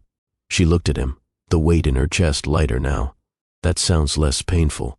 It still was. But at least now, it led us here. She stepped into him, wrapping her arms around his waist. You're different, she murmured. So are you, and somehow, we still fit. He kissed the top of her head. Because some things aren't about who we were, they're about who we've become. They stood in silence, no music, no grand speech, just a woman who finally stopped running, and a man who finally knew how to stay. The moon was high, casting silver across the villa's tiled roof and draping the olive trees in soft shadow. The house had grown quiet. Josephine moved through the hallway on bare feet, carrying a folded blanket and a book Sena had left on the kitchen table. As she reached her daughter's door, she paused. The light was still on. She knocked softly. Sweetheart? No answer. She opened the door a crack. Sena was wide awake, sitting cross-legged on the bed, sketchpad in her lap, colored pencils scattered like confetti across the comforter. Josephine stepped in. It's late. I know, Sena whispered. What are you drawing? Sena turned the sketchpad around. It was a trio of hearts. Not the perfect kind you'd find on a Valentine's card, but organic, hand-shaped, slightly uneven. One heart was large and bold. One was soft and curved. One was smaller, with lines that swirled inside like tiny storms. Josephine sat at the edge of the bed, studying the image. Tell me what it means. Sena pointed. This one's you, she said, tapping the curved heart. You feel warm. Josephine swallowed, then nodded. This one's Dad, she said, pointing to the bold one. His is strong, but sometimes it shakes. And the little one? That's mine. Why the swirl inside? Sena shrugged. Because I feel a lot. All the time. Josephine reached out, brushing a curl behind her daughter's ear. That's not a flaw. I didn't say it was, Sena replied simply. Do you want to come sleep in my room tonight? Josephine asked. Sena looked at her. Is he there? Josephine hesitated. Yes. Then I want to sleep with both of you. Josephine blinked. Really? Sena nodded. I think our hearts beat better when they're close. Minutes later, the three of them lay in bed. Sena curled between them, her head on Josephine's shoulder, her small fingers wrapped around Newell's hand. No one spoke for a while. Just breathing. Just presence. Then, Dad? Sena whispered. Yes? Do you think I'll always be sick? He took a breath. I think you'll always be brave. That's not an answer. No, he said. But it's the truth. Sena rolled slightly, facing him now. Were you scared when you gave me your blood? Yes. Why? Because I didn't know if it would be enough. She nodded. But it was... He squeezed her hand. It still is. Josephine kissed the top of her daughter's head. We'll get through everything. Together. Sena sighed, her voice barely audible. I like the way that sounds. The room settled again, the weight of the day dissolving into the softness of shared space.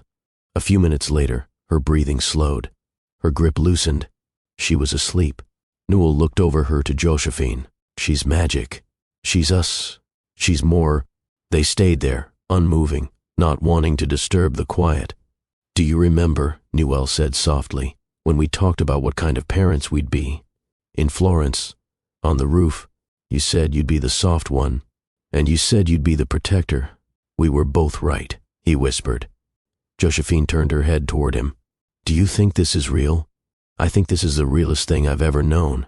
They lay still again, the faint ticking of the old clock in the hall the only sound in the world.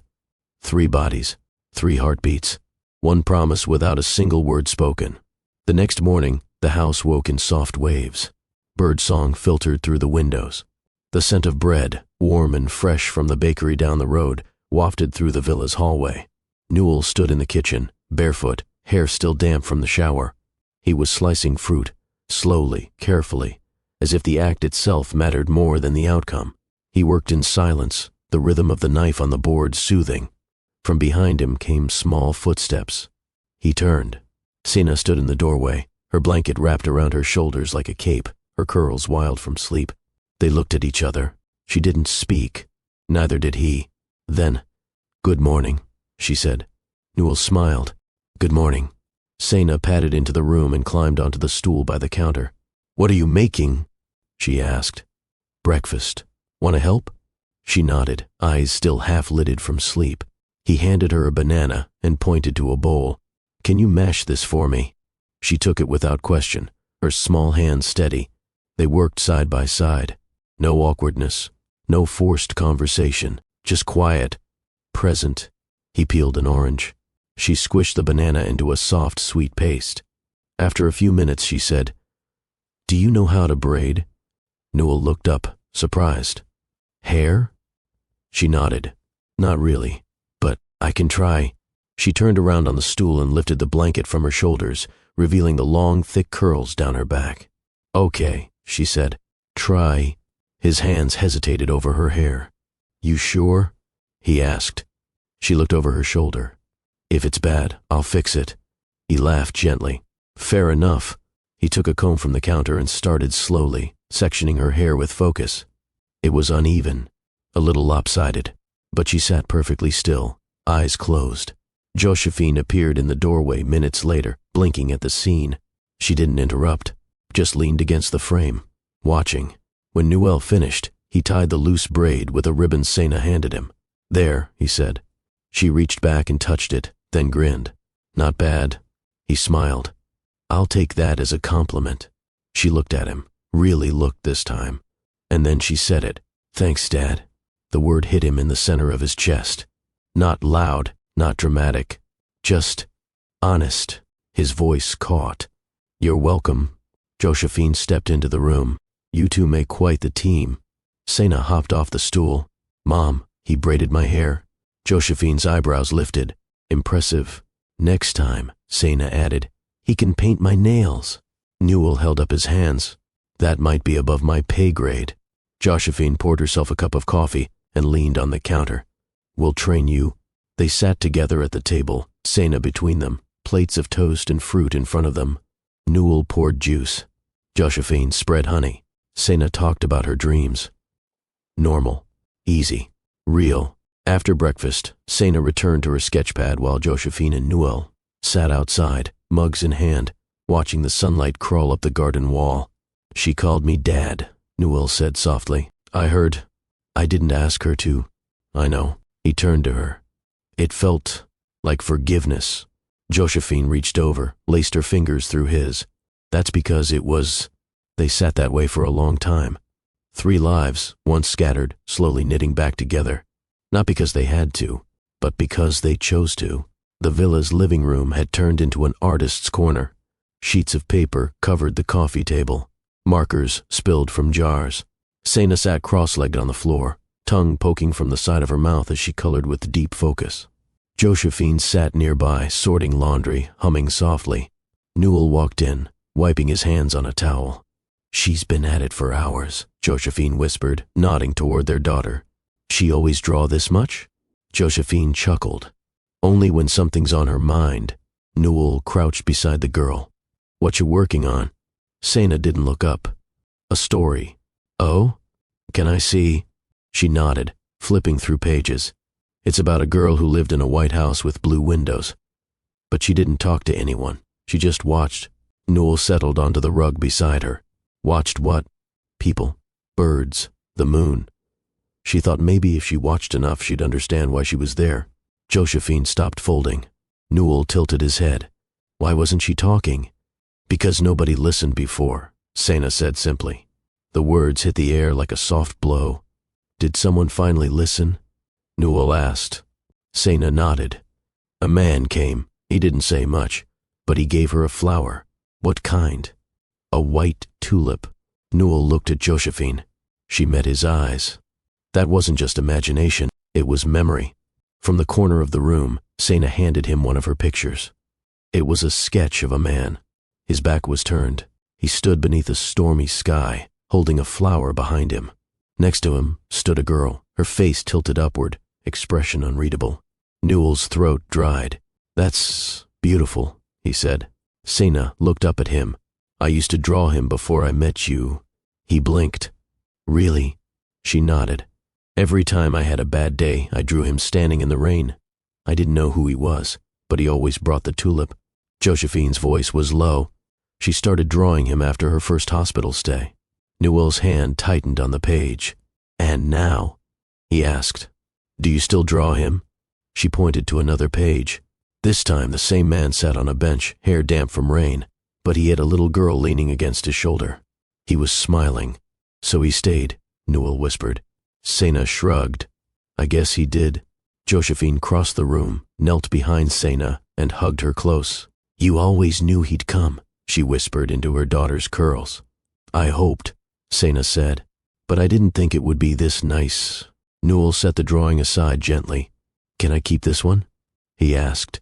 Sena nodded. "But only if you draw me a better one later," she added quickly. "This one's kind of messy." Newell smiled. "Deal." They spent the afternoon in the garden. Sena picked dandelions and braided them into a crown.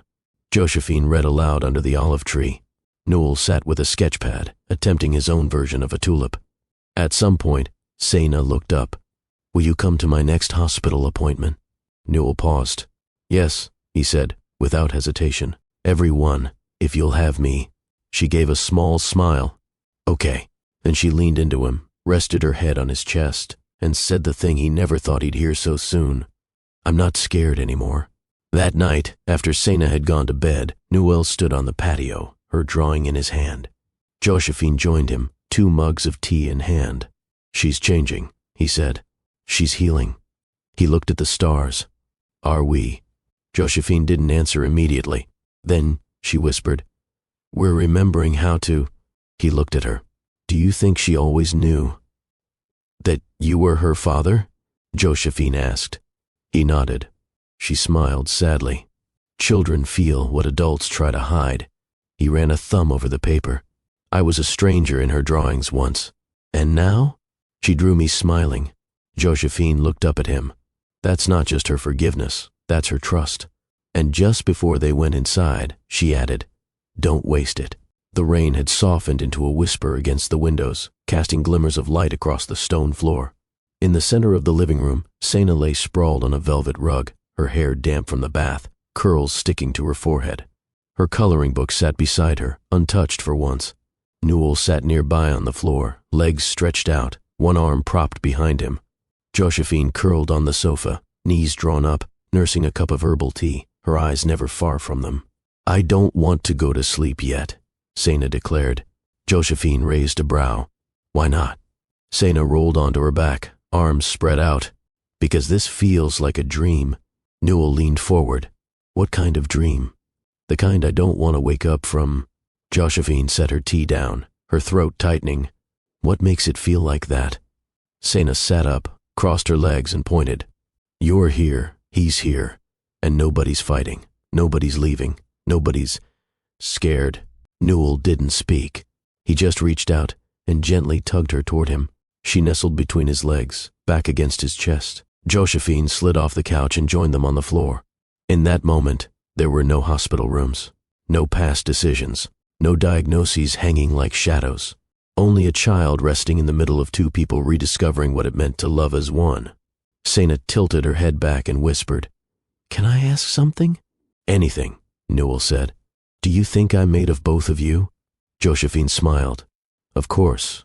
You're our best parts. Sena looked between them. What part of you is in me? Newell looked at Josephine. She gave a quiet nod. Well, he began, adjusting so she was cradled more comfortably in his lap. You're curious like me, always asking questions, always observing. But you've got her strength, that quiet, steel-soft kind. Sena giggled. And what else? Josephine leaned in. You love people quickly, that's me, but you forgive slowly and deeply, that's him. Sena rested her cheek against Newell's chest. I think I like being both of you. Josephine blinked fast. Newell's hand found hers. The silence wasn't empty. It was sacred. After a few minutes, Sena sat up again. If I'm both of you, does that mean you two are, like, friends again? Josephine chuckled softly. Friends? Or more than friends? Newell turned to Josephine, one brow raised. Well, are we? Josephine smirked. We're healing. That's a start. Sena looked between them. Do people heal better when they're in love? Newell's voice was low, intimate. The right kind of love? Yes, Josephine nodded. But it takes time and trust. Sena placed both her hands on their joined ones. Then maybe we're doing it right. They stayed that way, hands entwined, heads leaning, until the sound of rain faded and the night fell quieter than ever. Later, after tucking Sena in, Newell stood outside her room, looking at the small drawings she'd taped to her wall. Each was brighter than the last. Not one shadow, not one storm. Just flowers, stars, and 3 smiling faces.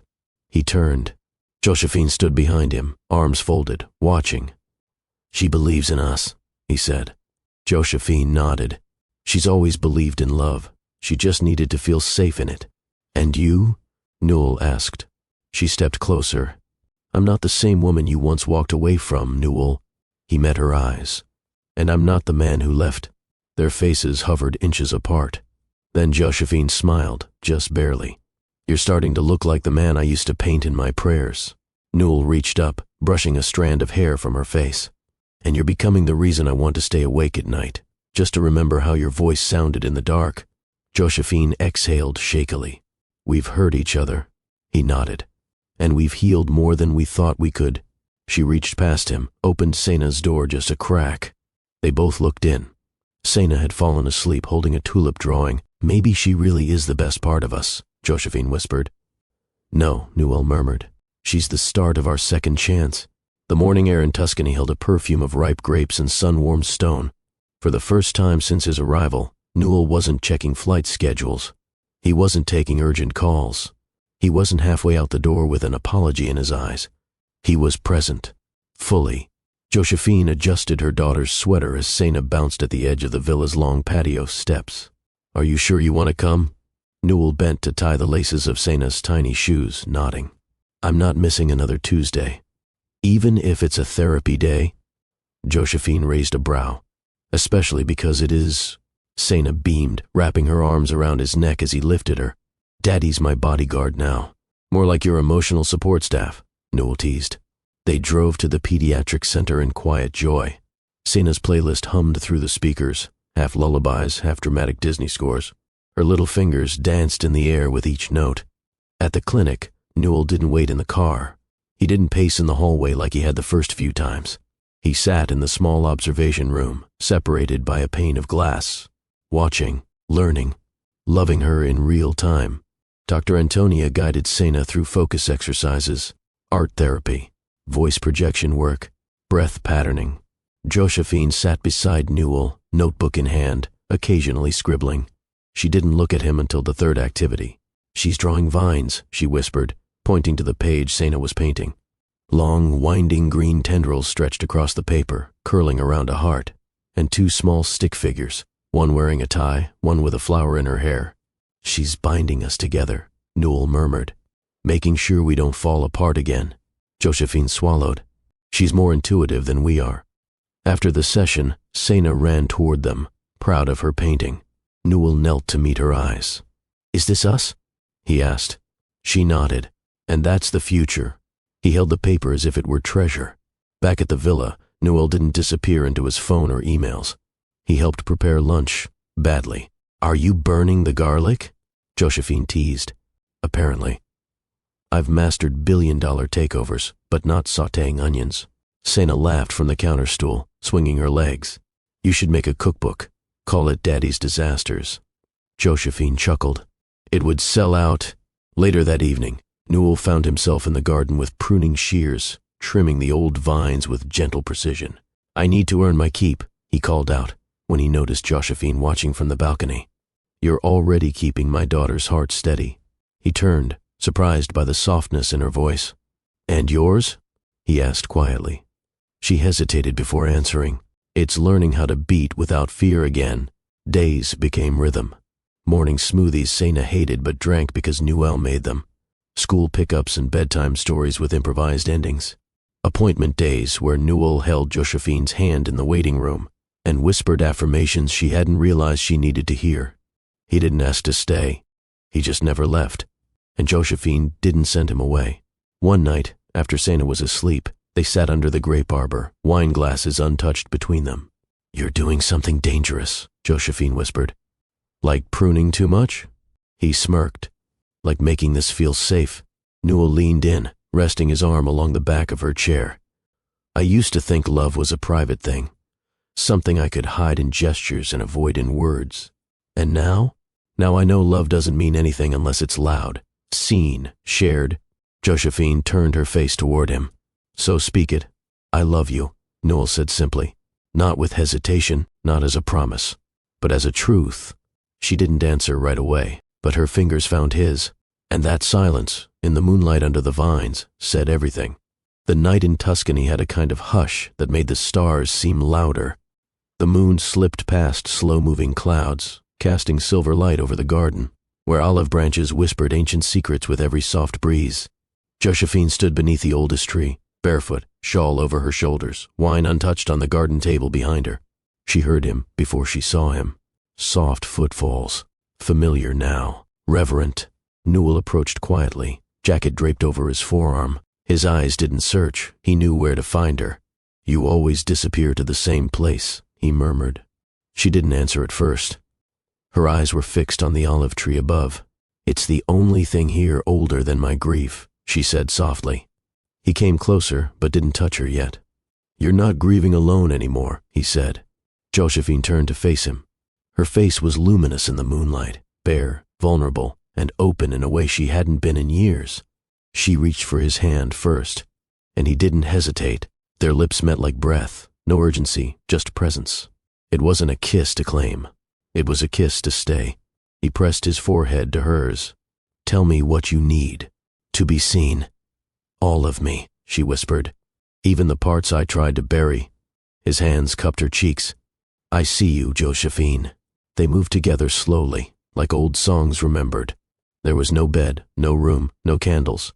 Just grass beneath their feet, bark behind her back, stars overhead, and a night sky that didn't blink.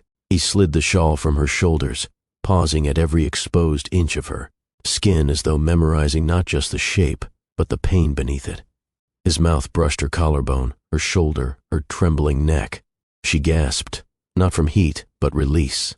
Tears welled before pleasure could overtake. He didn't rush her, didn't demand anything, just knelt, body pressed to hers, hands exploring slowly, reverently. Josephine wrapped her arms around his back, fingers curling at the base of his spine as his lips traced the space just above her heart.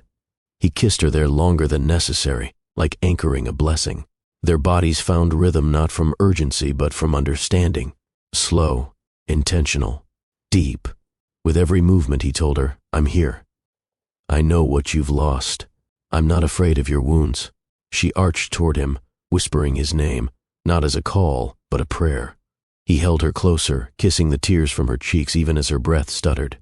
And when the final wave passed through her body, she didn't moan. She wept. Silent. Full. Freeing. He didn't let go. Didn't ask why. He simply gathered her into his arms and sank down with her onto the soft grass, pulling her into his chest. His heartbeat became her lullaby. His silence became her sanctuary. Later, with her head on his chest, Josephine traced small circles on his skin. "I've never been held like this," she said, voice thick. Newell didn't speak. He only kissed the crown of her head. She turned slightly, facing him. "You didn't try to fix me. You just stayed." "You're not broken," he whispered. Her eyes shimmered in the darkness. "I was. And now, I think I'm learning how to be whole beside you." Newell exhaled a breath he hadn't realized he was holding. "That's all I want." She kissed his jaw, soft, grateful. "Don't disappear again," she said, barely audible. "I won't," he vowed. They lay there for hours beneath that tree, skin to skin, soul to soul, not speaking, not sleeping, just being. And above them, the olive tree stood still, bearing witness to a love finally spoken out loud. The sun broke gently over the hills, casting a rose-gold hue across the villa's terracotta walls. Inside, Josephine lay awake, her body tucked into the warm arch of Newell's chest, his arm protectively wrapped around her waist. She could feel his breath on the back of her neck, even and steady. But it wasn't the warmth that woke her. It was peace. For the first time in years, she didn't wake up gripped by panic. There were no lingering shadows, just stillness and safety. She turned slowly to face him. Newell was already awake, watching her. There was no sleep in his eyes, only reverence. "Good morning," she whispered. His thumb brushed along her jaw. "It is. Because you're here." She bit her lip, her eyes searching his face for hesitation. She didn't find any, only truth. They remained like that for a while, speaking in silence, letting the weight of the night fill the space between words. Finally, he broke it. "I don't want to pretend anymore." Josephine blinked. "About what?" He sat up slightly, his hands sliding down her back. "About us." Her breath caught. Newell's voice dropped lower, firmer. "I loved you long before that hospital in Florence, long before Siena, long before I knew I was allowed to." She sat up now, heart racing, knees tucked under the sheet. He turned to her, fully facing her. "I didn't just fall for you in a moment. I kept falling for you. Every time you laughed in my presence. Every time you stood your ground in front of arrogant physicians. Every time you walked past me and didn't notice how long I stared." Her lips parted, but he continued. "I watched you love people who didn't know how to love you back. I watched you pour out your spirit, and every time, I told myself to stay away, that I wasn't allowed to want someone so good, so complete. Newell, he reached out, took both her hands in his. I thought I could shut it off, that after Italy I could walk away. But then I saw her, I saw our daughter, and I realized I never walked away at all. Josephine trembled, eyes welling with tears again. This time, not from pain. Say it, she whispered. I love you, he said without a blink. I always have. She exhaled, sharp, trembling, relieved. Then she laughed, not out of mockery but wonder. I thought I made it all up, she said. Those glances, that tension in the hallway, the way your fingers hovered near mine when we walked side by side. You didn't imagine any of it. Her shoulders sagged under the weight of long-buried hope. I was in love with you then too, she said. But I thought you were just another man who needed saving, not someone who'd stand with me once I fell. He frowned. You didn't fall, Josephine. You rose from ashes people tried to bury you in. Her lips quivered. I don't know how to be with someone like you, she said softly. Someone who sees me clearly, who doesn't flinch when I'm honest, who stays when I break. You don't have to know how, he said. We can figure it out. Together. Later that day, they walked hand in hand through the vineyard. Sienna ran ahead of them, her giggles echoing between rows of green. Josephine turned to him. What if I mess this up? She asked, a voice barely above the breeze. He stopped walking and faced her. Then we'll fix it together. She looked up at him, eyes filled with light and uncertainty. He pulled her close, forehead against hers. You're not alone anymore, he whispered. She closed her eyes. I love you too, she said, letting the words fall freely. Even after everything, even when I tried not to, I loved you, and I never stopped. His arms came around her fully. They didn't kiss. They didn't need to. Their hearts had already met in the middle. What was once shattered had become sacred, and what they thought was lost had simply been waiting for the right time to return. Florence woke up glowing that morning, not from the sun, but from excitement bubbling beneath the surface of the Curry household. Sena stood in front of her mirror in a white linen dress, her curls freshly defined, her eyes wide with something fierce, nervous pride. Josephine adjusted the tiny pearl earrings she had saved for a special day. You ready? She asked gently. Sena nodded. Kind of. Newell appeared at the door with a camera slung over his shoulder. The car's waiting, he said, smiling. But the world can wait if you need a minute. I don't want the world to wait, Sena said, lifting her chin. I'm ready for it to see me. The Florence Youth Arts Center was buzzing by the time they arrived. Children's works lined the gallery walls, bursts of color, pieces of pain and imagination stitched together with hope. But in the farthest room, the one with the highest windows and softest lighting, was a canvas unlike any other. It was signed, Sena Curry, age 6 title found. Josephine gasped the moment she saw it, not because it was flawless, but because it was truthful. The painting showed 3 figures standing beneath a large tree. The figures had no faces, just colors. The smallest was a burst of yellow and lavender, arms outstretched. The tallest, draped in navy and gold, stood behind her, hand out. And beside him, wrapped in deep crimson, was the final figure, with both hands reaching toward the others. At the base of the tree, in thick strokes of black and gray, were broken shapes, shadows, shards and storm clouds. But above it, in soft strokes of pale blue and silver, birds soared, and in the corner, almost hidden, the word, found. Newell stood frozen. He hadn't realized he was crying until Josephine reached for his hand and found it trembling. I didn't help her paint that, she said softly. I didn't either, he whispered. Then came the applause. The judge, a stoic woman with sharp glasses, stood near the front of the room. Sena Curry's work, she said to the crowd, was unanimously selected as this year's best storytelling canvas. Gasps, then more clapping. A few cheers from other kids. Sena's eyes went wide, and she turned toward her parents, half in disbelief. Josephine was already pushing her gently toward the center. Go on, she whispered, smiling. The microphone was taller than Sena. Someone adjusted it. She cleared her throat once. I painted this after I got my blood taken, she said, because I learned something scary and something beautiful at the same time. The room quieted. Scary because I thought I was sick forever. Beautiful because I wasn't. She turned, gesturing to the painting. My mommy told me once that being lost isn't the end of the story. It's just the part where someone's looking for you. Her voice wavered.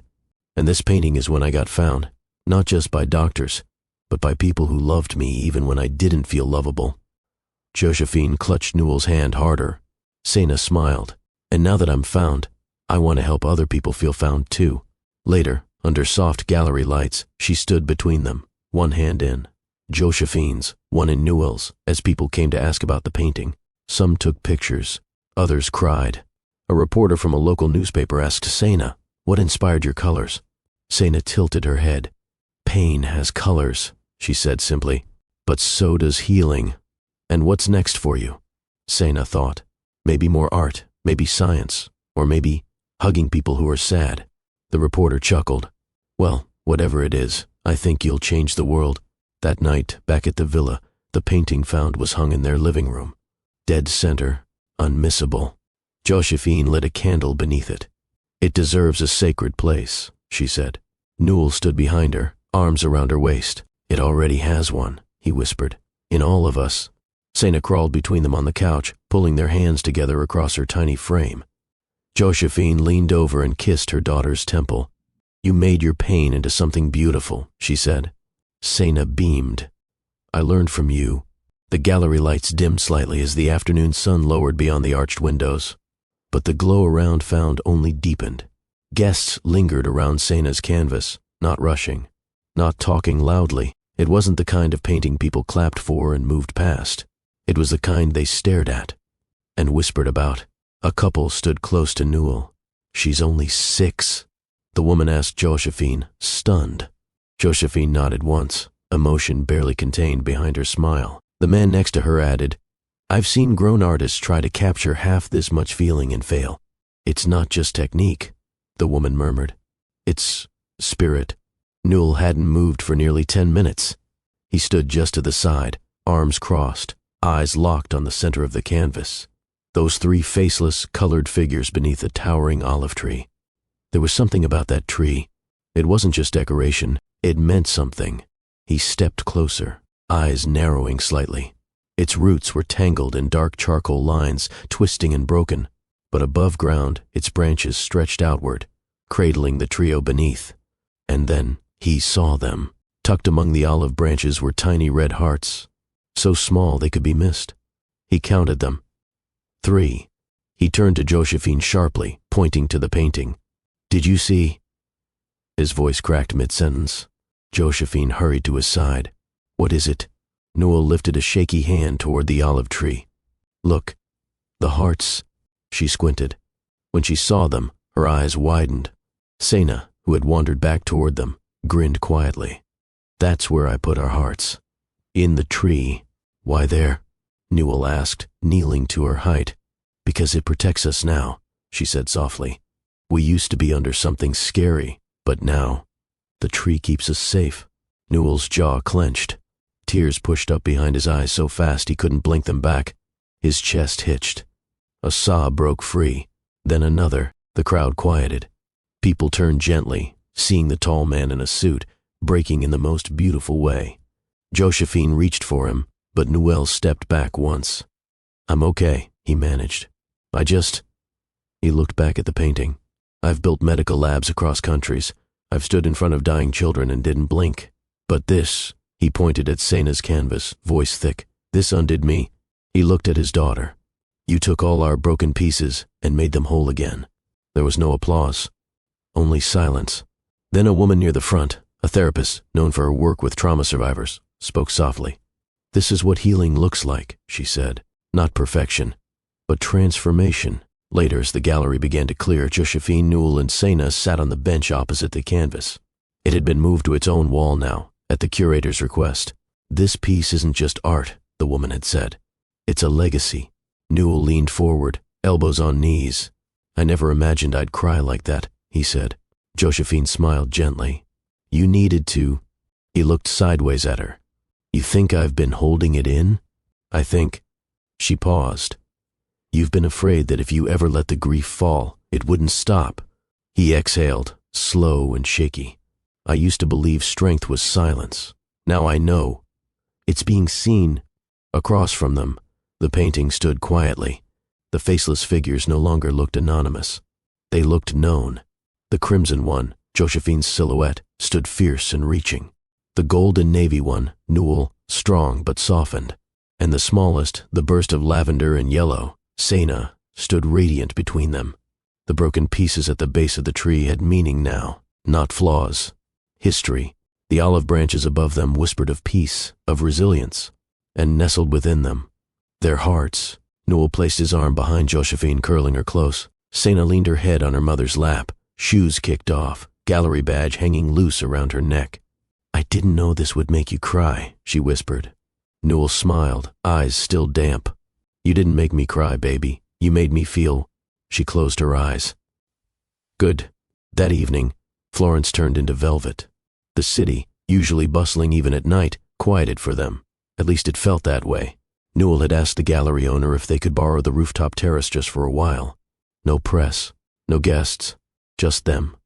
They climbed up together, Newell, Josephine, and Sena, still dressed in the soft glows of the day's triumphs. The evening air carried notes of jasmine and rosemary. From the rooftop, the city lights looked like candle flames on water. A small dinner had been set up under string lights. Not grand, but thoughtful. There was no ring box on the table, no violinist in the corner, only intention. Sena had fallen asleep in a cushioned armchair nearby, her sketch pad, resting on her lap, her curls rising and falling with each tiny breath. Josephine stood near the terrace rail, arms folded across her chest, taking in the night. Newell approached her slowly. "She's dreaming," he whispered. Josephine turned to him. "She deserves the sweetest ones." "So do you." She looked away, but he saw her cheek pull into a quiet smile. Newell stepped closer. "There's something I've rehearsed 1,000 times," he said, voice suddenly unsure. "But tonight, I don't want it to sound like a performance. Just me." She met his eyes, steady. "Then say it," she said. He swallowed. "I walked away from the woman who saved my soul the first time I didn't know how to breathe. I let fear, grief, ego, everything, talk louder than love." Josephine blinked, but said nothing. He continued, "But every time I looked at Sena, I saw you. Every time she smiled through pain, I saw your courage. Every time she reached out to hold me, I saw your grace." A pause. "I never stopped loving you, Josephine. I just stopped believing I deserved to." She looked away for a moment, then back. "And now." He knelt. No box, just bare hands open. "Now I want to spend every morning earning the right to love you again. Not secretly, not from a distance, not in my mind, but out loud. A breath. I'm asking if you'll marry me. Not because we have a child, but because you are the only person I've ever wanted to build eternity with." The night didn't move. Neither did Josephine. She didn't cry. She didn't laugh. She just stepped forward and knelt beside him. "I forgive you," she whispered. He exhaled. His shoulders dropped. "And I've never stopped loving you either," she added. "But this time, if we do this, it's not just vows and rings." He nodded. "Say what you need. It has to be visible. Our love, for her, for us. No more hiding in boardrooms or blaming timing." Newell nodded. "I want a love that dances in the street if it needs to," she continued. "That kisses at red lights, that forgives out loud, that protects out loud. Love me out loud," she finished. "I already am," he whispered. She smiled, then kissed him. From the chair nearby, a sleepy voice rose. "Did you ask her?" They turned. Sena was stretching, half asleep, blinking at them. Newell stood and walked over. "I did." Josephine followed, kneeling beside their daughter. "And what did she say?" Sena mumbled. Josephine kissed her forehead. "I said yes." Sena yawned. "Good. About time." Later that night, beneath the olive tree in their villa's garden, Josephine slipped her hand into Newell's. There was no official engagement ring yet, no date on a calendar, but there was a promise painted in the stars. They sat in silence for a while. Then Newell whispered, "I want to get you something better than a ring." Josephine raised an eyebrow. What could be better? A home that never breaks again. She leaned her head against his shoulder. "Then let's build it." Florence rose gently that morning, like a bride being kissed awake. The Ponte Vecchio, that ancient stone bridge crossing the Arno River, stood quietly dressed in peach-colored light. The river below shimmered in ribbons of gold. Shops lining the bridge hadn't opened yet, their shutters still sleeping. But the air buzzed with reverence. Today was no ordinary day. Up in a villa above the city, Josephine stood at the open balcony, barefoot in a silk robe the color of pressed ivory petals. The early light kissed her skin as she breathed in the quiet. Below her, the bells of Santo Spirito rang out softly, 6 slow chimes. She had slept, but only lightly, not from nerves, from reverence. She wasn't rushing. There were no frantic bridal attendants tugging at gowns or pressing powder to her cheeks. Just silence, the breeze, and the sound of her daughter's light footsteps down the hallway. A small knock. "Come in," she called, already smiling. Sena peeked around the door. "You're up?" Josephine turned to her. "So are you." The little girl padded across the room and climbed onto the edge of the bed. Her hair was still wild from sleep, and her nightgown had one sleeve half fallen. But her eyes were bright. "Do you feel like a bride?" she asked, voice small. Josephine sat beside her. "I feel like a woman who finally arrived where she was always supposed to be." Sena leaned her head against her mother. "Will you cry?" "Maybe. Daddy might." Josephine smiled. "He already has." Elsewhere, just across the Arno, Noel stood in front of a full-length mirror. He wasn't in his tuxedo yet, just an open white shirt and black trousers. His cufflinks lay untouched beside the sink, his hair still damp from a cold morning rinse. But his eyes were full. He stared at himself, not with critique but curiosity, like he was meeting the man he always hoped he'd become. Bruno, his lifelong friend and best man, leaned against the doorway. "You good?" Bruno asked. Newell nodded. "Yeah." Bruno smirked. "No second thoughts?" "Only that I should have done this 10 years ago." Bruno stepped in. "She's not the same woman you married." "I know," Newell said, looking out the window now. "She's stronger." "I know that too." He paused. "But so am I." The ceremony wasn't planned for a cathedral. It wasn't hosted at a palazzo. It was planned on the Ponte Vecchio itself. After months of restoration work, the city had granted them permission to hold the sunrise ceremony there, a tribute to Sena's painting titled Found, which now hung permanently in Florence's new gallery of living artists. There were no chairs lined across the bridge, just scattered petals, no violins, just silence and the natural chorus of morning awakening. The officiant stood near the center, simple and dressed in linen. And as Josephine stepped from the vintage car onto the stone of the bridge, time seemed to halt.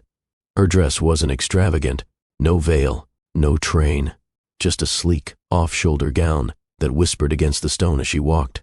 Sena held a bouquet made of olive branches and lavender. She walked a few steps ahead, pausing just before the altar. When Josephine reached the center, Newell was already there, still waiting. No one clapped, no one cheered. Just eyes, and breaths being held.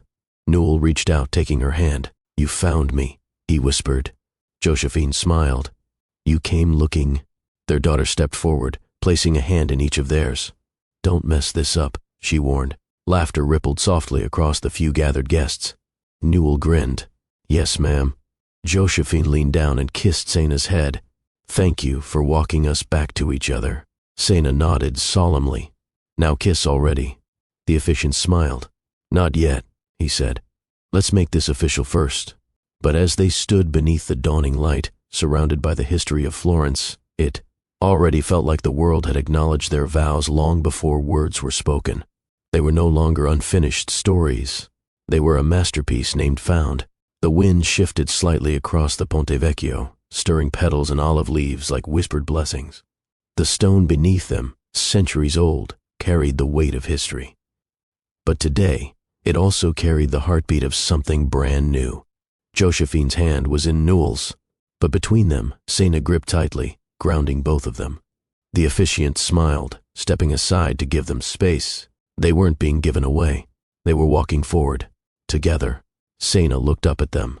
"You both walk me to school, so now I walk you here?" Newell's breath hitched. Josephine blinked rapidly, refusing to cry just yet. The bridge had been dressed in simplicity. No pews, no arches, no fanfare. Only scattered olive leaves across the stone, carefully placed by Sena earlier that morning. They stepped onto that path now, her little fingers wrapped around theirs. Each footstep was deliberate, sacred. Josephine whispered, "What are you thinking?" Newell exhaled, "That this is the vow." She tilted her head slightly. "Every time I walk beside you, every step we take, that's the promise, not just the words we say after." Josephine smiled at him. "Then let's keep walking." The gathered guests, small, intimate, stood on either side of the Isle of Leaves. No one spoke. They didn't need to. Even the air dared not interrupt. At one point, Sena paused. "Look," she pointed up. An olive branch curled by the wind hovered in the air between them, suspended mid-air like grace had taken form. Josephine caught it before it hit the ground. "Keep it," Sena whispered. "I will." As they reached the center of the bridge again, where the officiant stood waiting, Sena stopped them with a raised hand. "Before you talk," she said, "I want to say something." Josephine looked at Newell. He nodded. Sena stepped forward, her voice soft but clear. "I used to think families were just people who lived in the same house. But now I know it's who holds you when you're scared, who listens, who sees you." She turned to them. "You're my family because you chose me, but also because you chose each other. And today I choose both of you." She reached up and placed their hands together, then stepped back. The officiant cleared his throat. Hard act to follow. Laughter bubbled through the crowd. He lifted his hands. "Marriage is not a performance. It's not perfection. It's not possession. It is presence." He turned to Newell. "Do you have your vow?" Newell nodded. "I don't need paper." He faced Josephine, both hands now holding hers.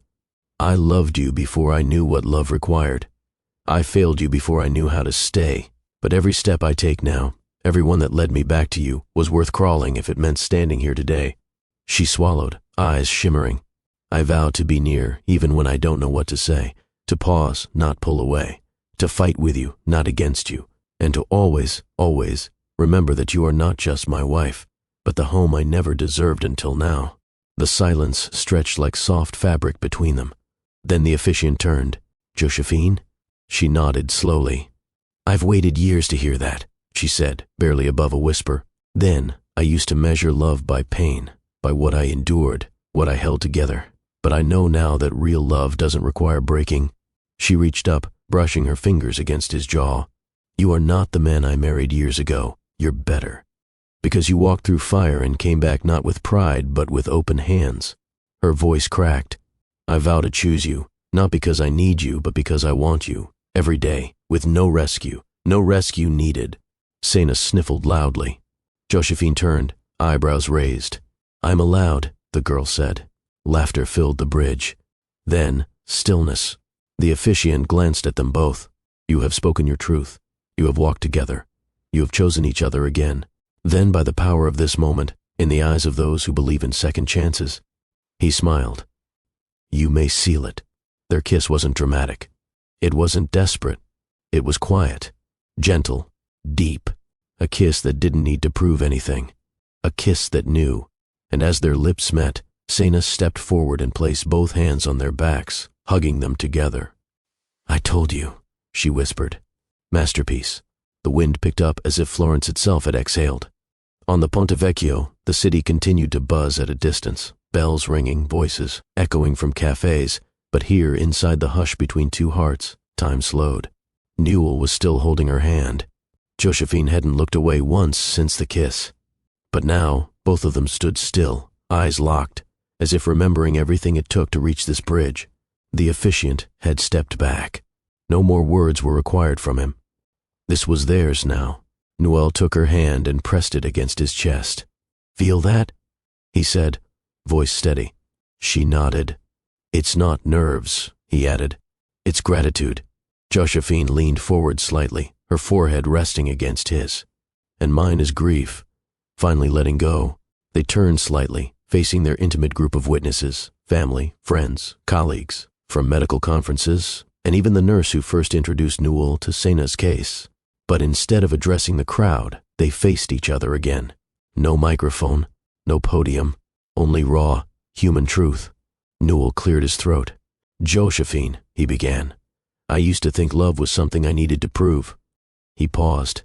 "But now I know love isn't about performance. It's about presence. It's showing up even when there's no solution. It's saying I'm here, not because I have the answers, but because I'm not going anywhere." Her breath caught. "In the storm," he continued, "I turned away. I hid in my own shame, my fears. I didn't believe I could be a father, a husband, a man you'd be proud of." He looked her full in the face now. "But today, I vow this, I will never again use silence as a shield. I will speak. I will stay. I will try, even when trying scares me, because you, Josephine, you are the lesson that saved me." The tears on her cheeks didn't fall. They rested there, like they too were listening. She stepped forward, her voice trembling but resolute. "Newell, I believed love meant staying even when it hurt. I believed my worth was tied to endurance." She shook her head softly. "But I see now. Real love doesn't demand silence. It invites voice. Real love doesn't fear the cracks. It pours into them." Newell blinked rapidly. She reached for his face, hands cradling him. "I don't need you to be perfect. I only need you to be honest. Because the man I see now, he's not who I married. He's better, because he chose to come back. Not for redemption, but for love. For us, for her." She smiled through her tears. "And I vow this. I will no longer protect you from your past. I will walk into it with you, and together we'll build a future that remembers, but never returns to, what we once feared." The gallery around them was still. Even Sena didn't fidget. Every soul on that bridge held their breath. Then Newell reached forward. His hands shook as they found hers. And he whispered, not for performance, not for theatrics, but because truth sometimes only survives when it's spoken quietly. "I love you. Not for who you were, but for who you let me become beside you." She nodded once. "Then kiss me like you mean it." And he did. It wasn't the kind of kiss that made noise. It wasn't the kind that lingered for attention. It was lips meeting lips with the weight of everything that had passed between them. It was fire without the burn, salt water without the sting, a lifetime rewritten in seconds. Sena ran forward, wrapping her arms around both their legs, chin tipped up with a wide grin. "Now can we eat cake?" Laughter exploded through the small gathering. Someone popped champagne. Someone else snapped a photo. But Josephine and Newell didn't look away from each other, not yet. Because in that moment, chaos swirling, voices rising, joy blooming, they finally found what they'd been chasing for years. Not perfection, not escape, not applause, but presence. Mornings in their new home didn't begin with alarms anymore. They began with Sena's voice drifting down the hallway, singing her version of "Good Morning, Florence" as she brushed her hair in front of the bathroom mirror. Every word out of tune, every note too loud, and yet it was the most beautiful sound Josephine had ever heard. She stirred her coffee and smiled as the little girl skipped barefoot across the kitchen tiles. "Want one sugar or two today, Dr. Daddy?" Sena asked, holding the sugar bowl like it was a sacred offering. Newell looked up from his newspaper, lowered his glasses, and grinned. "Two. But only because today's a big day." The big day wasn't about ribbon cuttings or press photos. It was something quieter, more personal. The children's clinic on Via de' Bardi, nestled between a used bookshop and a flower market, opened its doors with no speeches. Just a small hand-painted sign, Casa della Speranza, House of Hope. Inside, the walls were painted in soft golds and blues. No clinical white, no smell of bleach. There were reading corners and beanbags and drawings Sena insisted on hanging in every room. Even the stethoscopes were rainbow-colored. Newell stood near the entrance, adjusting the nameplate on the door, Dr. Newell Sebastian, Pediatric Medicine and Rare Diagnostics. Josephine came up behind him, sliding her arms around his waist. "You finally brought healing home," she whispered. He leaned into her. "No, we did." Meanwhile, Sena had been painting again. She set up her easel in the courtyard behind the clinic, beneath a row of terracotta pots filled with herbs and tiny sunflowers. Her brush dipped into yellows and greens, her tiny tongue poking from her lips in concentration. A passing nurse peeked over her shoulder. "What's that you're making, sweetheart?" Sena beamed. "It's called Better. It's what we are now." At home that evening, they didn't talk about test results. They danced. Not a formal waltz or practiced steps. Just soft music playing from Josephine's phone, Sena twirling between them in her polka dot pajamas, Newell catching her mid-spin and lifting her high into the air. The laughter didn't echo. It settled in the walls. It embedded itself in the wood, the curtains, the cushions. Later that night, Newell stood at the bedroom balcony, looking out over Florence. The Duomo dome glowed beneath the moonlight. The river reflected stars. Josephine joined him, barefoot, robe wrapped tight. "She's really better, isn't she?" he asked, voice quiet, reverent. She nodded. "We still have appointments. But yes, the worst is behind us." He exhaled, pressing his forehead to hers. "I never thought I'd say this," he whispered, "but I needed this journey to understand how to live." Josephine brushed her lips across his cheek. "And I needed it to believe I was allowed to be loved fully." In the mornings, Sena started taking care of the plants outside the clinic. "Lavender for calm," she'd say, "mint for thinking, and olive leaves for truth."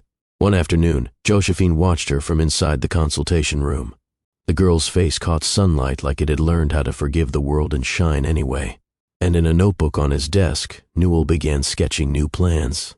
Satellite clinics, training programs for remote pediatric diagnostics, a new fellowship program for young doctors. But at the top of the page, underlined 3 times, was a single phrase: healing should never be a privilege. One night, as they lay on the floor of their living room after a movie night, pillows, scattered popcorn crumbs between them. Sena lay between them, half asleep. Newell whispered, "How did we get so lucky?"